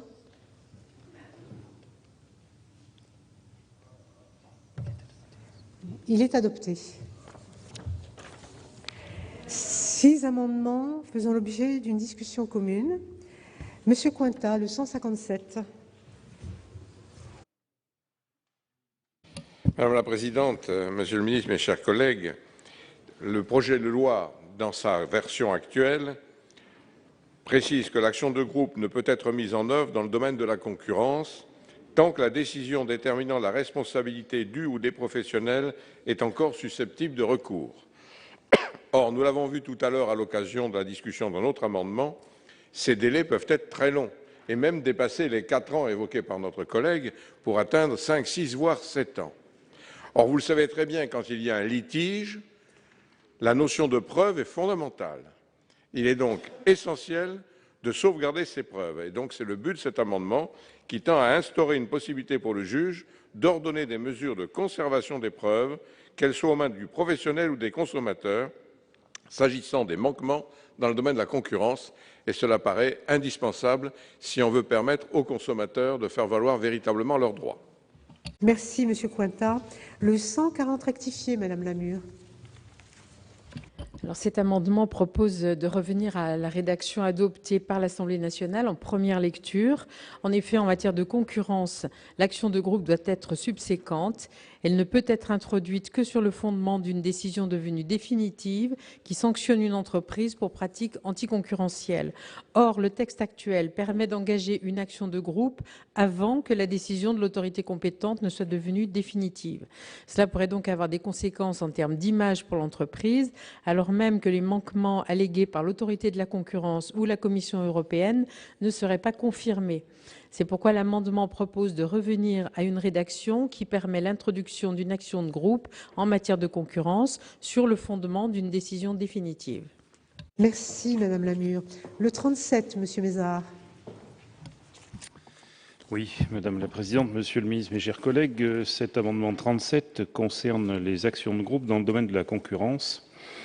Et il vise à permettre au juge, lorsqu'aucune décision n'a encore été rendue par l'autorité de la concurrence, de saisir lui-même cette autorité pour que celle-ci rende un avis. Lorsque la décision de l'autorité de la concurrence devient définitive, le juge pourra alors poursuivre la procédure d'action de groupe. Merci, chers collègues. Le 334 rectifié, Monsieur Tandonnet. Oui, Madame la Présidente, oui, je soutiens l'amendement formulé par Madame Joanneau, qui est dans la droite ligne de ce que je défends depuis le début de cette soirée, c'est-à-dire rester dans le droit commun, éviter que les actions soient soumises à des recours abusifs. Et voilà. Le 335, Madame Aïchi. Il est défendu? Merci. Bien, Monsieur le rapporteur, votre avis? Ah, attendez, il y en a encore un, je pense. Oui, le 141, Madame Lamure. Oui, Madame la Présidente, en vertu du principe d'indépendance de la justice, les décisions, y compris définitives d'une autorité administrative indépendante, telle l'autorité de la concurrence ou la Commission européenne, ne sauraient lier totalement le juge national. Et pour tenir compte, la loi française, pour tenir compte du droit européen, précise, et c'est l'objectif de l'amendement, le caractère réfragable de la présomption selon laquelle les manquements d'un professionnel relevés par une autorité de concurrence sont établis aux fins d'une action de groupe. Merci, chers collègues. L'avis de la Commission sur cette série d'amendements. Les amendements 157, 140, 37 et 141 portent sur la procédure d'action de groupe en matière de concurrence. Pour ce qui concerne l'amendement 157 de notre collègue Christian Contat, cet amendement vise à faire en sorte que la durée de procédure, en permettant au juge d'ordonner la conservation des preuves, on pense que cet amendement est en partie satisfait puisque l'alinéa 15 de l'article 1er prévoit cette possibilité pour toute procédure d'action de groupe, quelle qu'en soit en matière de la consommation ou en matière de concurrence. Par ailleurs, cet amendement revient sur les dispositions introduites au Sénat en première lecture, puis à l'Assemblée nationale en deuxième lecture pour accélérer la procédure, en permettant l'engagement d'une action de groupe simplifiée sans décision définitive de l'autorité de la concurrence. Modification que je rappelle qui a été introduite par le Sénat. Et même le prononcement de la responsabilité du professionnel si la décision de l'autorité de la concurrence est devenue définitive. L'amendement de notre collègue étant satisfait, je lui demande de le retirer. L'amendement 140 de nos collègues UMP est quelque peu contradictoire avec l'amendement précédent, puisqu'il cherche à revenir sur les améliorations que j'ai mentionnées visant à accélérer la procédure introduite par le Sénat et l'Assemblée nationale. La Commission ne peut donc y être favorable. L'amendement 159 de notre collègue Jean-Pierre Plancade reprend quant à lui une disposition de la proposition de loi déposée par lui-même en proposant d'engager une action de groupe en matière de concurrence sans décision de l'autorité de la concurrence préalable. La Commission ne peut être favorable à cet amendement déposé en première lecture. Le contentieux des pratiques anticoncurrentielles est un contentieux très technique qui nécessite une expertise spécifique et des moyens d'investigation particuliers. Il est donc préférable de limiter l'action de groupe aux manquements constatés par une décision préalable de l'autorité de la concurrence. Cette solution permet également de soulager l'association des consommateurs qui n'aura pas à supporter le fardeau de la preuve des pratiques anticoncurrentielles. Donc, je demande à nos collègues de RDSE de retirer cet amendement, sinon ce serait défavorable. Le dernier amendement du groupe EMP, l'amendement 141, qui vise à revenir sur la disposition du projet de loi selon laquelle, dans le cadre de l'action de groupe en matière de concurrence, les manquements du professionnel sont présumés établis de matière irréfragable si une autorité de la concurrence en a jugé ainsi. La Commission ne peut être favorable à cet amendement qui allongerait la procédure et qui pourrait conduire à la remise en cause par un juge d'une décision prise par une autorité de la concurrence. Donc, avis défavorable. Sur les amendements 334 et 335, ce sont des amendements de conséquence. Donc, rejetés. 37, monsieur le rapporteur, je n'ai pas entendu. Défavorable? Présenté par monsieur Mézard. Retrait et défavorable. Merci. Monsieur le ministre. Même avis que le rapporteur. Une remarque quand même sur le 37 du président Mézard, pour dire qu'effectivement nous sommes arrivés à un point d'équilibre incontestablement entre la situation qui était celle envisagée initialement, modifiée par le Sénat. Vous proposez-vous d'aller encore un petit peu plus loin. Le point d'équilibre est lequel? C'est qu'on puisse effectivement, quand une procédure est ouverte auprès de l'autorité de la concurrence, déclencher une action de groupe avant que la décision soit définitive. Mais quand il existe une procédure ouverte auprès de l'autorité de la concurrence, l'objectif c'est d'éviter la déperdition des preuves. Nous avons souhaité, dans les discussions, nous en arrêter là. Vous proposez d'aller au-delà. C'est aujourd'hui pas le choix du gouvernement, même s'il a suivi le Parlement au-delà de ce qu'était la version initiale de son projet. C'est la raison pour laquelle je donnerai un avis défavorable à cet amendement s'il n'était pas retiré. Et sur le reste, je partage l'argumentation du rapporteur sur les autres amendements. Bien, je vais donc mettre aux voix. Monsieur Cointin, vous voulez vous exprimer? Je vous en prie.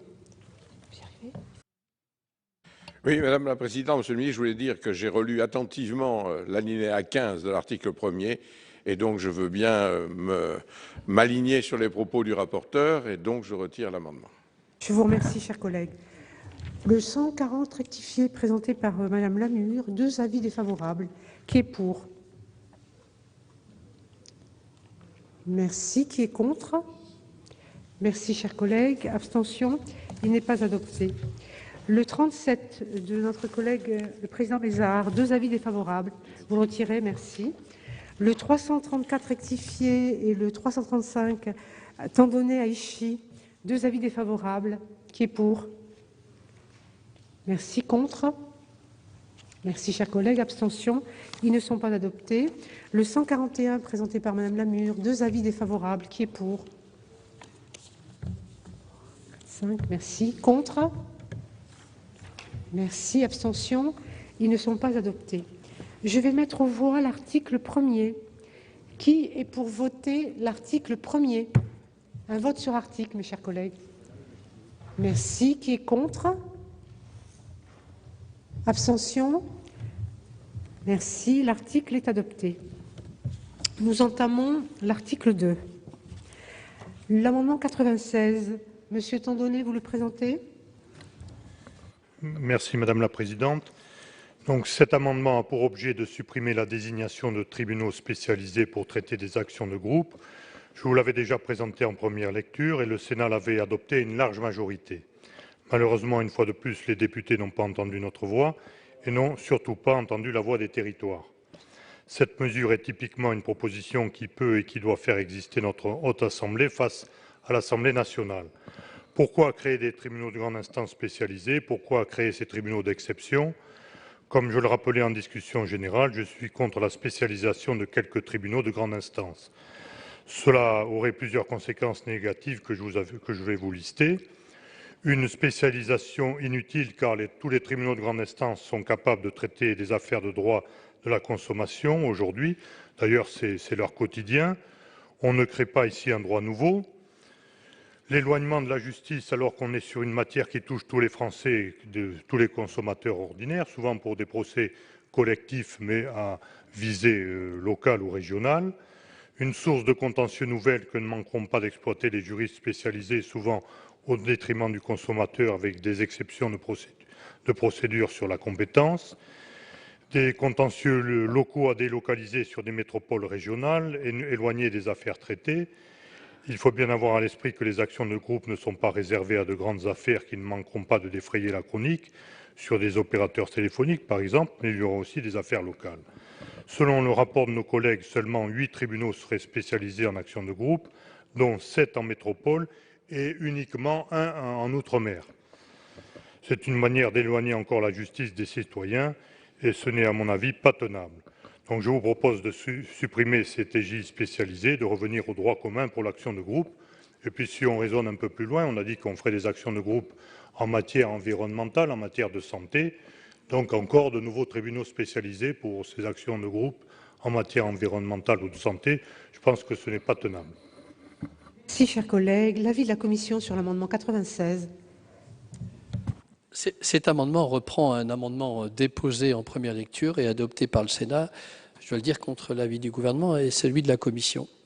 Il vise à supprimer la désignation de tribunaux spécialisés pour traiter les actions de groupe, les problèmes d'action de groupe. Je souhaite prendre un peu de temps pour répondre à l'amendement proposé. Tout d'abord, j'indique que cette disposition a été réintroduite par le projet de loi à l'initiative conjointe des groupes socialistes et UMP de l'Assemblée nationale. Les députés du groupe UMP ont notamment souligné que les organisations professionnelles estimaient que le fait de confier l'action de groupe à des tribunaux spécialisés était un élément d'équilibre du dispositif. Ensuite, la commission des affaires économiques est favorable à la désignation de tribunaux spécialisés pour plusieurs raisons. La première raison, les actions de groupe pourront constituer des contentieux de masse. Il est donc indispensable de disposer de juridictions dotées des moyens et des compétences suffisants pour traiter ce type de contentieux. Deuxième raison, la suppression de la compétence des tribunaux spécialisés conduirait à s'en remettre aux règles de la compétence du droit commun et ainsi à confier à certains contentieux, notamment en matière de crédit à la consommation, aux tribunaux d'instance. Ces derniers ne sont pas en mesure de gérer ces contentieux susceptibles de concerner plusieurs milliers de consommateurs. À l'inverse, la désignation de tribunaux spécialisés permettra le regroupement des actions de groupe à l'harmonisation des décisions. Troisième raison, l'argument de la proximité n'a pas de portée. Les consommateurs lésés ne pourront pas en effet engager une action de groupe par le biais d'une association de défense des consommateurs représentative au niveau national.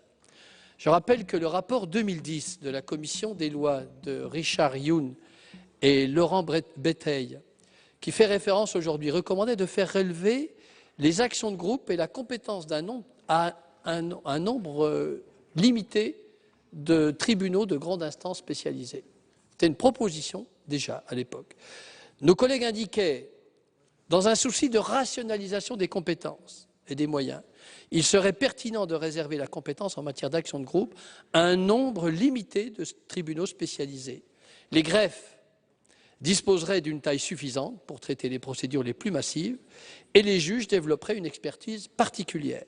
En outre, la question de la proximité entre le justiciable et son juge ne se pose pas par une action conduite au nom des justiciables par une association agréée au niveau national. La concentration des contentieux dans quelques juridictions est donc neutre pour le consommateur. Enfin, dernière chose, je rappelle la proposition de loi déposée le 5 avril 2013 par notre collègue Jean-Pierre Plancade et la plupart des membres du groupe RDSE, qui a été déposée sous forme d'amendement à l'article 1, prévoit également de réserver les contentieux d'action de groupe à quelques TGI spécialement désignés. Pour toutes ces raisons, la commission est donc défavorable à cet amendement. Merci, monsieur le rapporteur. Monsieur le ministre, votre avis? Éclairé par la proposition de loi de monsieur Plancade et du groupe RDSE, évidemment, je partage l'avis du du rapporteur. Quelques mots. L'objectif que nous recherchons, c'est l'efficacité et la réactivité. Ce n'est pas que les tribunaux d'instance, s'ils étaient saisis, n'en aient pas, sauf qu'effectivement, il faut que dans le cadre des contentieux de masse, ils soient en capacité de pouvoir porter des procédures d'une telle taille. Je rappelle que la plupart des actions de groupe auront lieu sur des contentieux régionaux, interdépartementaux, nationaux, qu'il y a 300 tribunaux d'instance aujourd'hui, nous préférons réserver cela à 7 TGI en métropole, 1 spécialisé outre-mer. L'objectif, c'est aussi d'harmoniser les conditions des décisions et la jurisprudence, de faire en sorte d'éviter les doubles saisines dans 300 tribunaux d'instance qui provoquerait là beaucoup de complexité et ne faciliterait pas le déroulement des procédures. Nous voulons éviter aussi l'éparpillement. C'est la raison pour laquelle nous avons privilégié, comme la plupart des propositions qui ont été faites historiquement sur l'action de groupe, cette modalité des TGI spécialisés. Nous voulons là que nous puissions avoir une mise en œuvre de la justice qui soit la plus réactive, la plus efficace, la plus harmonieuse, en capacité de faire en sorte de produire une jurisprudence qui soit utile. C'est la raison pour laquelle je donnerai un avis aussi défavorable à cet amendement du sénateur Tandonnet. Merci, Monsieur le Ministre. Monsieur Mézard. Merci Madame la Présidente, Monsieur le Ministre, mes chers collègues. J'ai écouté avec intérêt Monsieur le Ministre se référer à une proposition de loi déposée par un membre du groupe RDSE, ce qui est rare et cher, donc je vous en remercie.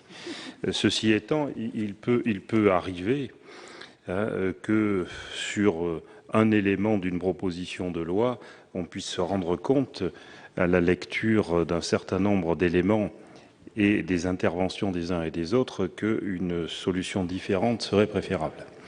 En ce qui me concerne, en tout cas, j'ai toujours été très réticent sur les juridictions spécialisées.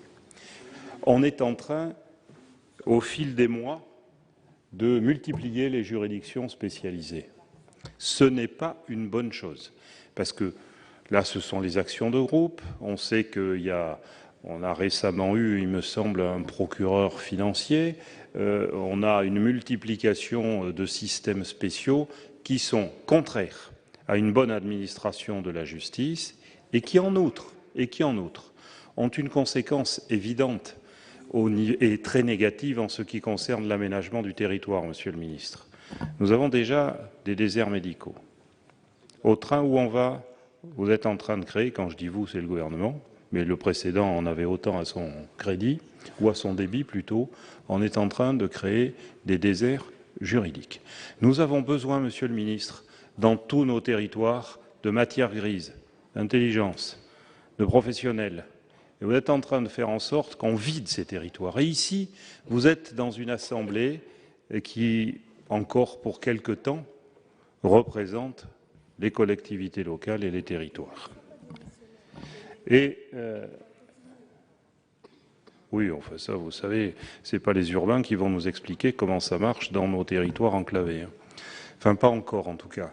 Il y a manifestement, avec des dispositions de cette nature-là, des errements, parce que c'est une volonté de nombre d'administrations, j'allais dire de la technocratie, de multiplier ces systèmes-là, avec des aberrations. Vous nous dites, il y en aura 7 en métropole, et puis il y en aura une juridiction pour les territoires d'outre-mer. Alors, quand on habite à La Réunion, il faudra aller plaider à la Guadeloupe ou l'inverse.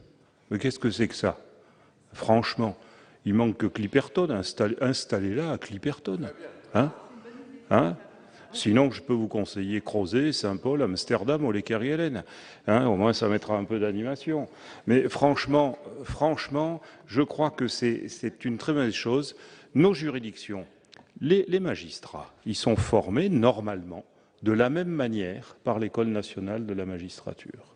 Ils sont et ils doivent être capables, qu'ils soient juges d'instance, à Maubeuge, à Aurillac, à Mende ou à Bordeaux, de travailler sur ce type de litige. Et bien évidemment, la première juridiction qui sera saisie pourra traiter de l'ensemble. Je crois vraiment que là, il faut dire stop par rapport à la multiplication de ces juridictions. Merci, Monsieur Mézard. Monsieur le Ministre. Juste pour renvoyer à ce qui se passerait. Déjà, en vertu des règles de litispendance, il y aura regroupement. Il peut y avoir double, triple, quadruple, quintuple saisine. Je vous mets devant la réalité de ces quintuples saisines sur des contentieux nationaux. On se retrouve dans une situation très compliquée en matière de déclenchement et de poursuite des procédures d'action de groupe. Pourquoi est-ce que on choisit les tribunaux spécialisés? Pas parce qu'on considère à un moment qu'il faut avoir une politique de défiance à l'égard des territoires. Ce serait absurde. Ce serait d'autant plus absurde qu'il me semble, et c'est là que, Monsieur le Président, je vous demande de faire justice pour le coup à la politique de ce gouvernement en matière de justice, c'est que les moyens sont mis là où ils avaient été retirés auparavant, et que les choix qui sont faits aujourd'hui en matière de carte judiciaire sont pas exactement les mêmes que ceux qui étaient faits auparavant. Première chose. Et deuxièmement, là nous parlons des actions de groupe. Moi, je me permets de dire que le consommateur d'un produit, d'un service de téléphonie à Aurillac, à Trappes, à Clichy-sous-Bois, à Paris, à Nîmes ou à Saint-Renan, ce qu'il veut, c'est être indemnisé rapidement, de manière effective, efficace. Et pour cela, aujourd'hui, au regard, effectivement, des moyens qui sont parfois inégaux d'un certain nombre de tribunaux, en l'occurrence entre ce que seraient ces tribunaux de grande instance spécialisés et les tribunaux d'instance, nous n'aurons pas les mêmes résultats, la même réactivité, la même efficacité, ce qui n'est en rien la condamnation du travail remarquable des juges d'instance, mais la réalité aujourd'hui des moyens. Et en attendant que ces moyens soient rétablis, moi je vous le dis, si nous voulons que l'action de groupe ne déçoive pas, qu'il n'y ait pas un effet déceptif lié à la mise en œuvre de cette action de groupe de surcroît, il faut privilégier ces juridictions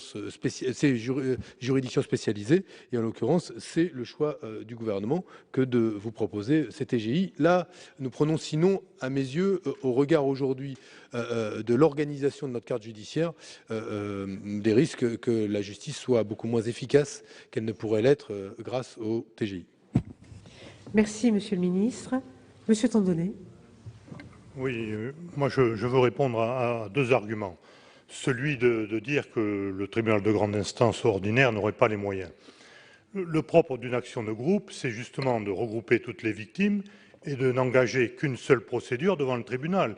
Il n'y aura qu'un seul représentant, et c'est l'association et l'avocat représentant l'association, l'avocat dont la présence est obligatoire, qui représentera cette association. Donc, il n'y a pas besoin de moyens complémentaires pour diriger cette action de groupe. Même si vous avez 30 000 victimes, vous aurez une seule mise au rôle, une seule action, un seul avocat et une seule association qui assurera la défense de ces victimes. Et dire, alors c'est un argument nouveau qu'on n'avait pas en première lecture avancé, c'est de faire peur en disant mais il y aura les 300 tribunaux d'instance qui pourraient être saisis parce qu'on est dans l'action du contrat de consommation.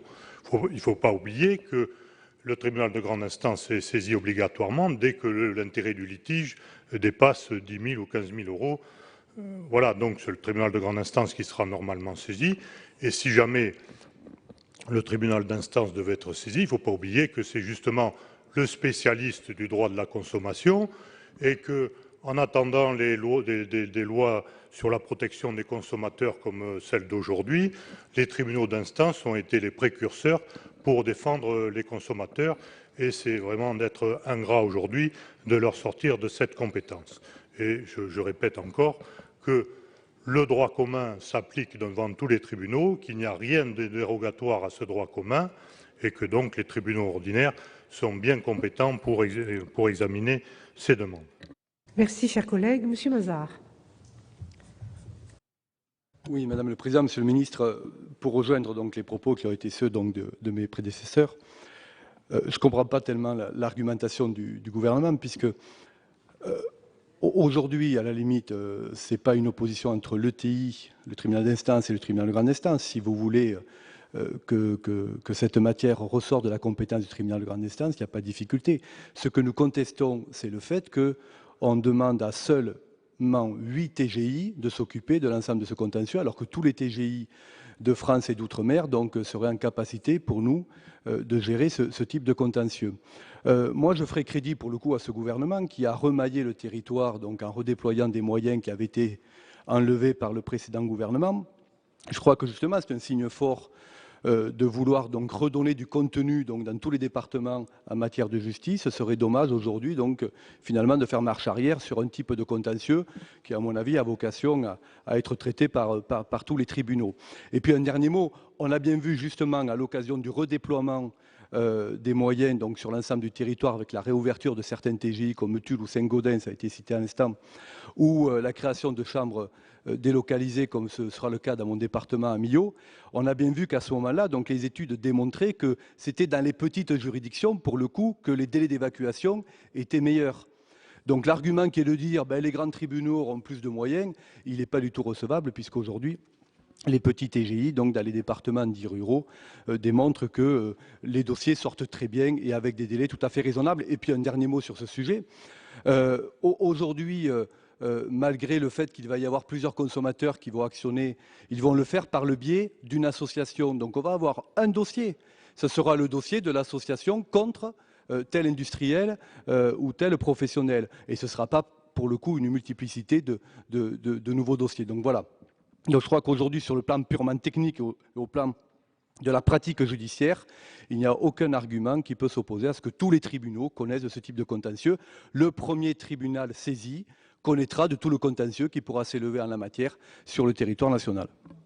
Merci, Monsieur Mazars. Monsieur le ministre. Juste dire que s'il n'y a pas compétence pour les TGI spécialisés, ce qui veut donc dire compétence des tribunaux d'instance et du juge unique, sans obligation d'assistance par un avocat, je rappelle, sans obligation, tel que c'est aujourd'hui, ça veut dire que tous les dossiers crédit, logement seraient donc traités dans ces conditions dans les tribunaux d'instance. Je vous le dis, à nos yeux aujourd'hui, nous cherchons à mettre en œuvre une procédure tout à fait nouvelle. Nous prendrions potentiellement un certain nombre de risques à la mise en œuvre telle qu'elle sur la mise en œuvre d'actions de groupe dans le domaine du crédit du logement avec le juge unique dans les tribunaux d'instance. C'est des garanties en moins sans doute pour aujourd'hui les procédures et son efficacité, son effectivité, raison pour laquelle nous sommes favorables au maintien de ces tribunaux de grande instance spécialisés. Merci, Monsieur le ministre. Je pense que le Sénat est éclairé. J'ai été saisie d'une demande de scrutin public par le groupe UDI-UC sur l'amendement 96. Je vous rappelle que l'avis de la commission est défavorable, que l'avis du gouvernement est défavorable. Monsieur le ministre, vous voulez vous exprimer? Faites-le avant le vote, avant que le scrutin soit ouvert. Juste dire que si on peut tomber d'accord sur une position de repli qui dirait plutôt que les TGI spécialisés, tous les TGI, moi je veux bien qu'on atterrisse sur cette position-là. Monsieur Tandonnet, est-ce que vous acceptez de rectifier l'amendement? Oui, Madame la Présidente, si l'amendement gouvernemental soutient que tous les TGI de France et d'outre-mer sont compétents, j'accepte cet amendement, bien entendu. C'est le but que je poursuis. Merci, chers collègues. Ça sera l'amendement 356. Très bien, le sous-amendement du gouvernement a été donc accepté par l'auteur de l'amendement. Nous sommes d'accord. Très bien, merci. Et donc Merci, la suppression de la formule de scrutin public. On est entendu. Merci. Merci. Nous arrivons à deux amendements faisant l'objet d'une discussion commune. Monsieur Doligé. Il faut le voter, 356. Il faut voter l'amendement. Ah oui, pardon. Oui, vous avez complètement raison. Je vais mettre aux voix le 356 ainsi rectifié. Qui est pour? Présent, oui. Merci. Contre? Abstention? Il est adopté. Merci, je vais me contenter de l'accord de M. Tandonnet, ça n'est pas suffisant. Donc deux amendements faisant l'objet d'une discussion commune. Le 248 n'est pas défendu, il tombe. Le 301 n'est pas défendu, il tombe. Une série d'amendements également. Le 249 n'est pas défendu, il tombe. Le 302 rectifié également. Le 250 aussi. J'arrive au 317, Madame Lamure. Oui, Madame la Présidente, merci. L'objectif de cet amendement est d'encadrer l'application des actions de groupe dans le temps en matière de consommation, afin que celle-ci ne puisse s'exercer qu'en cas de manquement à des obligations légales ou contractuelles survenues au plus tôt 1 an avant l'entrée en vigueur des articles 1 et 2 de la présente loi. L'absence de ces dispositions, en effet, affecterait gravement la sécurité et la stabilité juridique essentielles à la compétitivité des entreprises et à l'attractivité de la France. Merci, Madame Lamure. Le 63 rectifié, Monsieur Mézard.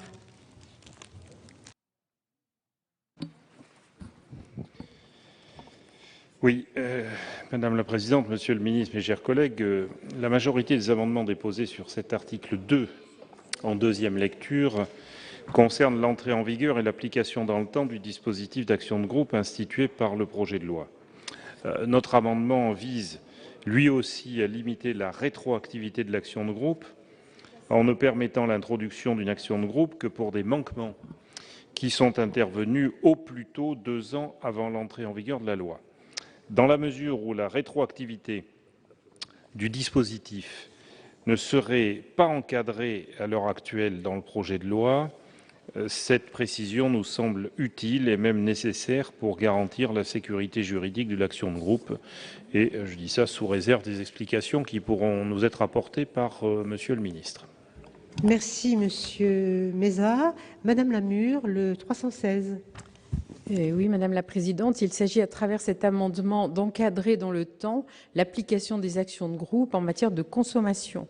En effet, il paraît utile de limiter dans le temps l'application des actions de groupe aux manquements passés en matière de consommation sans modifier les possibilités d'action individuelle.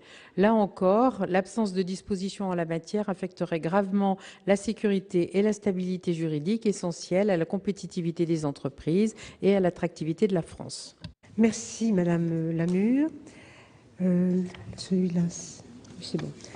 Monsieur le rapporteur, je vais vous demander l'avis sur le 317, le 63 rectifié et l'identique qui est le 116, le 316. Uniquement sur cela, les autres tombent. Absolument, on a 6 amendements sur le même sujet. 250, 249, 302, 63, 316 et 317, c'est ça, madame? Je vous demande juste un avis sur le 317, le 63 et le 316. Les autres sont tombés, monsieur le rapporteur.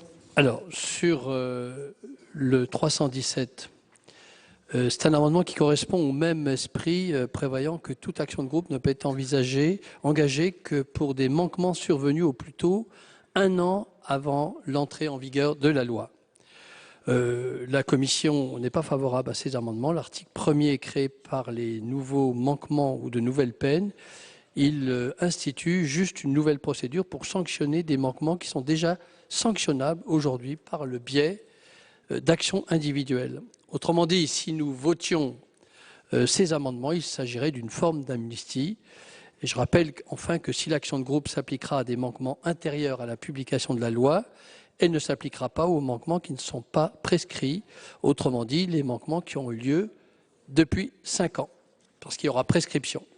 Alors, avis défavorable à ces amendements. Merci, monsieur le rapporteur. Monsieur le ministre. Oui, ces amendements proposent d'introduire ce qu'on appelle une clause de grand-père qui, de facto, existe par les règles de prescription 5 ans, de grand-père et de grand-mère, si vous voulez. Madame Procaccia. Bon, peu importe, une clause de grands-parents.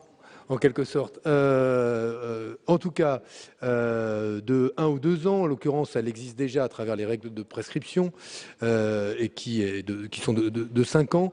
Nous avons voulu choisir, là encore, l'équilibre et faire une distinction entre ce qui relevait du champ de la concurrence avec des effets macroéconomiques qui pouvaient être potentiellement très important et très déstabilisateur pour notre économie s'il n'y avait pas de clause de grand-père, et en même temps refuser d'en mettre une pour les préjudices liés aux litiges de consommation.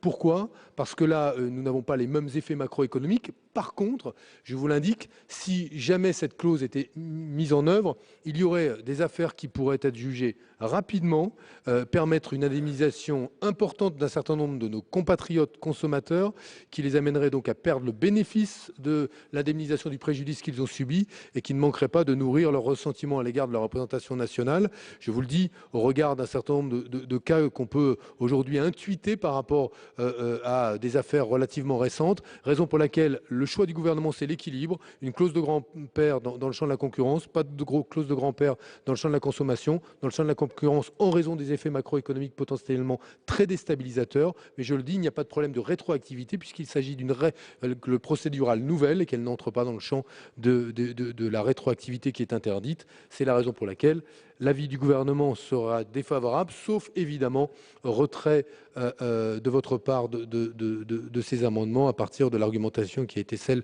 du rapporteur et de moi-même. Merci, Monsieur le Ministre. Madame Lamure, vous avez été sollicitée pour un retrait pour le 317. Que décidez-vous? Oui, il est maintenu, Madame la Présidente. Vous le maintenez, très bien. Je le mets aux voix. 2 avis défavorables. Qui est pour? Merci. Qui est contre? Merci, mes chers collègues. Abstention, il n'est pas adopté. Le 63 rectifié présenté par Monsieur Mézard et le 316 présenté par Madame Lamure, qui sont identiques. 2 avis défavorables. Qui est pour? Monsieur Mézard, vous êtes d'accord avec vous-même? Merci. Contre? Merci. Abstention, ils ne sont pas adoptés. Je mets aux voix l'article 2. Un vote sur l'article, mes chers collègues. Qui est pour? Madame Lamure. Oui, merci Madame la Présidente. Très rapidement, Monsieur le Ministre, mes chers collègues, les amendements du groupe UMP sur l'action de groupe, sur cet article 2, mais également sur l'article 1er, sont dans l'ensemble identiques à ceux que nous avions déposés en première lecture.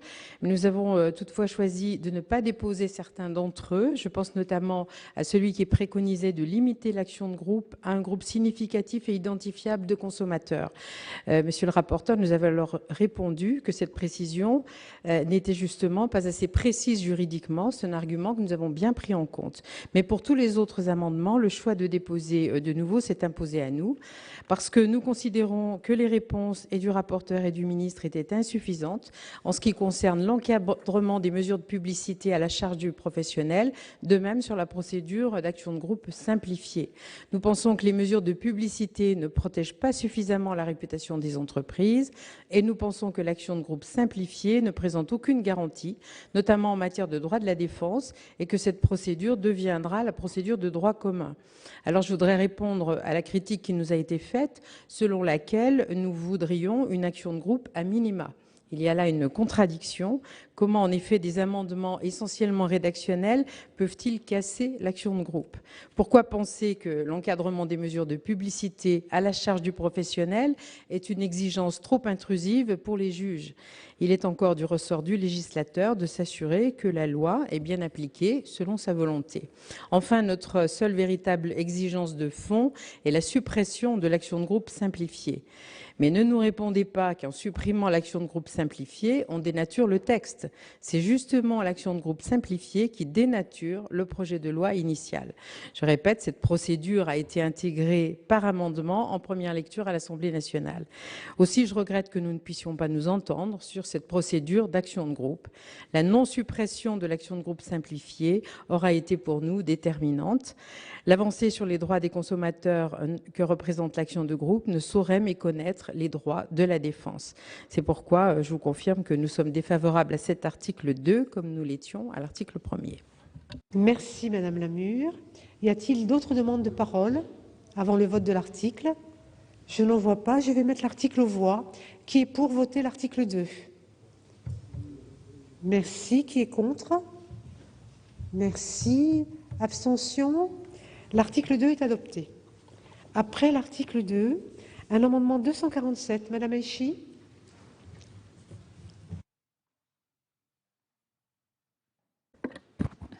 Madame le Président, Monsieur le Ministre, mes chers collègues, cet amendement demande l'établissement d'un rapport sur les modalités d'extension de l'action de groupe.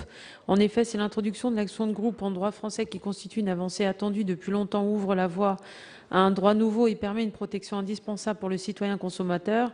Elle reste imparfaite en l'état. L'action de groupe circonscrite à un seul type de préjudice matériel subi au seul champ de la consommation crée une rupture d'égalité des citoyens devant la loi. Nous sommes tous tout à fait conscient, Monsieur le Ministre, que le présent texte est précisément destiné au seul champ de la consommation et que les ministres de l'Environnement et de la Santé se sont engagés à mettre en œuvre des procédures d'action de groupe dans ces domaines. Toutefois, cette réponse nous semble inadaptée. En l'état actuel, le dispositif écarte les citoyens victimes des trop nombreux scandales sanitaires et environnementaux que sont l'amiante, le Mediator ou les prothèses PIP. En l'état donc actuel de la loi, les victimes seront réduites à se faire rembourser des boîtes de médicaments ou des prothèses en silicone sans percevoir la moindre compensation pour le préjudice en matière de santé. Se trouvent également exclus les PME ou les petits porteurs ayant subi un préjudice qui ne relève pas du droit de la consommation, mais du droit des sociétés ou du droit boursier. Il est donc souhaitable de se donner les moyens d'apporter une réponse claire et adaptée à ces situations de préjudice de masse. En demandant un rapport sur les modalités de l'élargissement de l'action de groupe, le gouvernement pourrait témoigner sa volonté à s'engager dans cette voie, mais surtout son engagement à ne pas compartimenter le mécanisme de l'action de groupe qui en affaiblit la portée. À terme, il pourra en résulter la présentation par la garde des Sceaux d'un projet de loi sur une action de groupe globale qui concernerait tout type de préjudice. Merci. Merci, chers collègues. L'avis de la commission. L'avis de la commission, c'est que cet amendement est satisfait par l'article 5 de l'article 2. L'alinéa 2, oui. Adopté, l'alinéa 5 de l'article 2. Adopté dans les mêmes termes par l'Assemblée nationale et le Sénat, qui prévoit la remise au Parlement d'un rapport 30 mois après la promulgation de la loi, faisant le bilan de la mise en œuvre de l'action de groupe, proposant des adaptations et envisageant des évolutions possibles telles que l'extension au domaine de la santé et de l'environnement. Puisqu'il est satisfait, nous demandons le retrait. Merci, monsieur le rapporteur. Monsieur le ministre, même avis? Oui, même avis. L'article 2 prévoit déjà un rapport à 30 mois. Il y a pour courant 2014 des avancées qui seront réalisées dans le domaine de la santé et de l'action de groupe santé. Il est nécessaire de disposer d'un recul suffisant pour être en capacité de verser un rapport utile au travail et de l'exécutif et du législateur. C'est la raison pour laquelle nous sommes favorables à l'équilibre actuel du texte et nous vous demandons ou le retrait de ce texte, sinon avis défavorable. Merci, monsieur le ministre. Madame Haïchi, vous le maintenez? J'ai pas entendu. Est-ce que vous le maintenez? Oui, je vous le maintenez. Très bien. Je vais le mettre aux voix. L'amendement 241, monsieur Cornu. Je crois qu'on a quand même une responsabilité sur les rapports, parce que maintenant, on ne sort pas. À chaque fois qu'il y a un texte, on se retrouve à la fin du texte avec 2, 3, 4, 5 rapports. Après, si on veut vraiment faire travailler tous les fonctionnaires et les occuper avec des rapports, alors effectivement, il faut continuer, mais je crois qu'on a une responsabilité collective de faire attention à ne pas charger la barque et donc d'essayer de limiter les rapports. Donc, moi, je ne voterai pas cet amendement. Merci, monsieur Cornu. Je le mets aux voix. 2 avis défavorables. Qui est pour? Merci. Contre? Merci, mes chers collègues. Abstention. L'amendement n'est pas adopté. Voilà, les sénateurs ont donc terminé hier l'examen de l'article 4 du texte qui appartient au chapitre 2 de ce projet de loi sur la consommation, chapitre qui porte sur une meilleure information du consommateur. Il reste encore 230 amendements à examiner sur ce projet de loi sur la consommation qui, je vous le rappelle, est examiné ici en 2e lecture au Sénat. Et parmi les points qui restent à aborder, eh bien, il y a encore la question de la traçabilité de la viande, la question du fait maison ou encore le surendettement et la libéralisation de l'optique. Vous le voyez, des points extrêmement variés pour ce texte qui aborde la consommation d'un point de vue extrêmement général. Voilà, prochain rendez-vous de l'actualité parlementaire cet après-midi à 16h30 pour 24 heures Sénat présenté par Delphine Girard. Très bonne journée sur les chaînes parlementaires.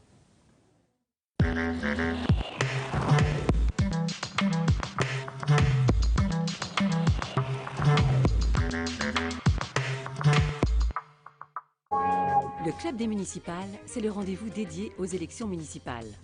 Autour de Gilles Leclerc.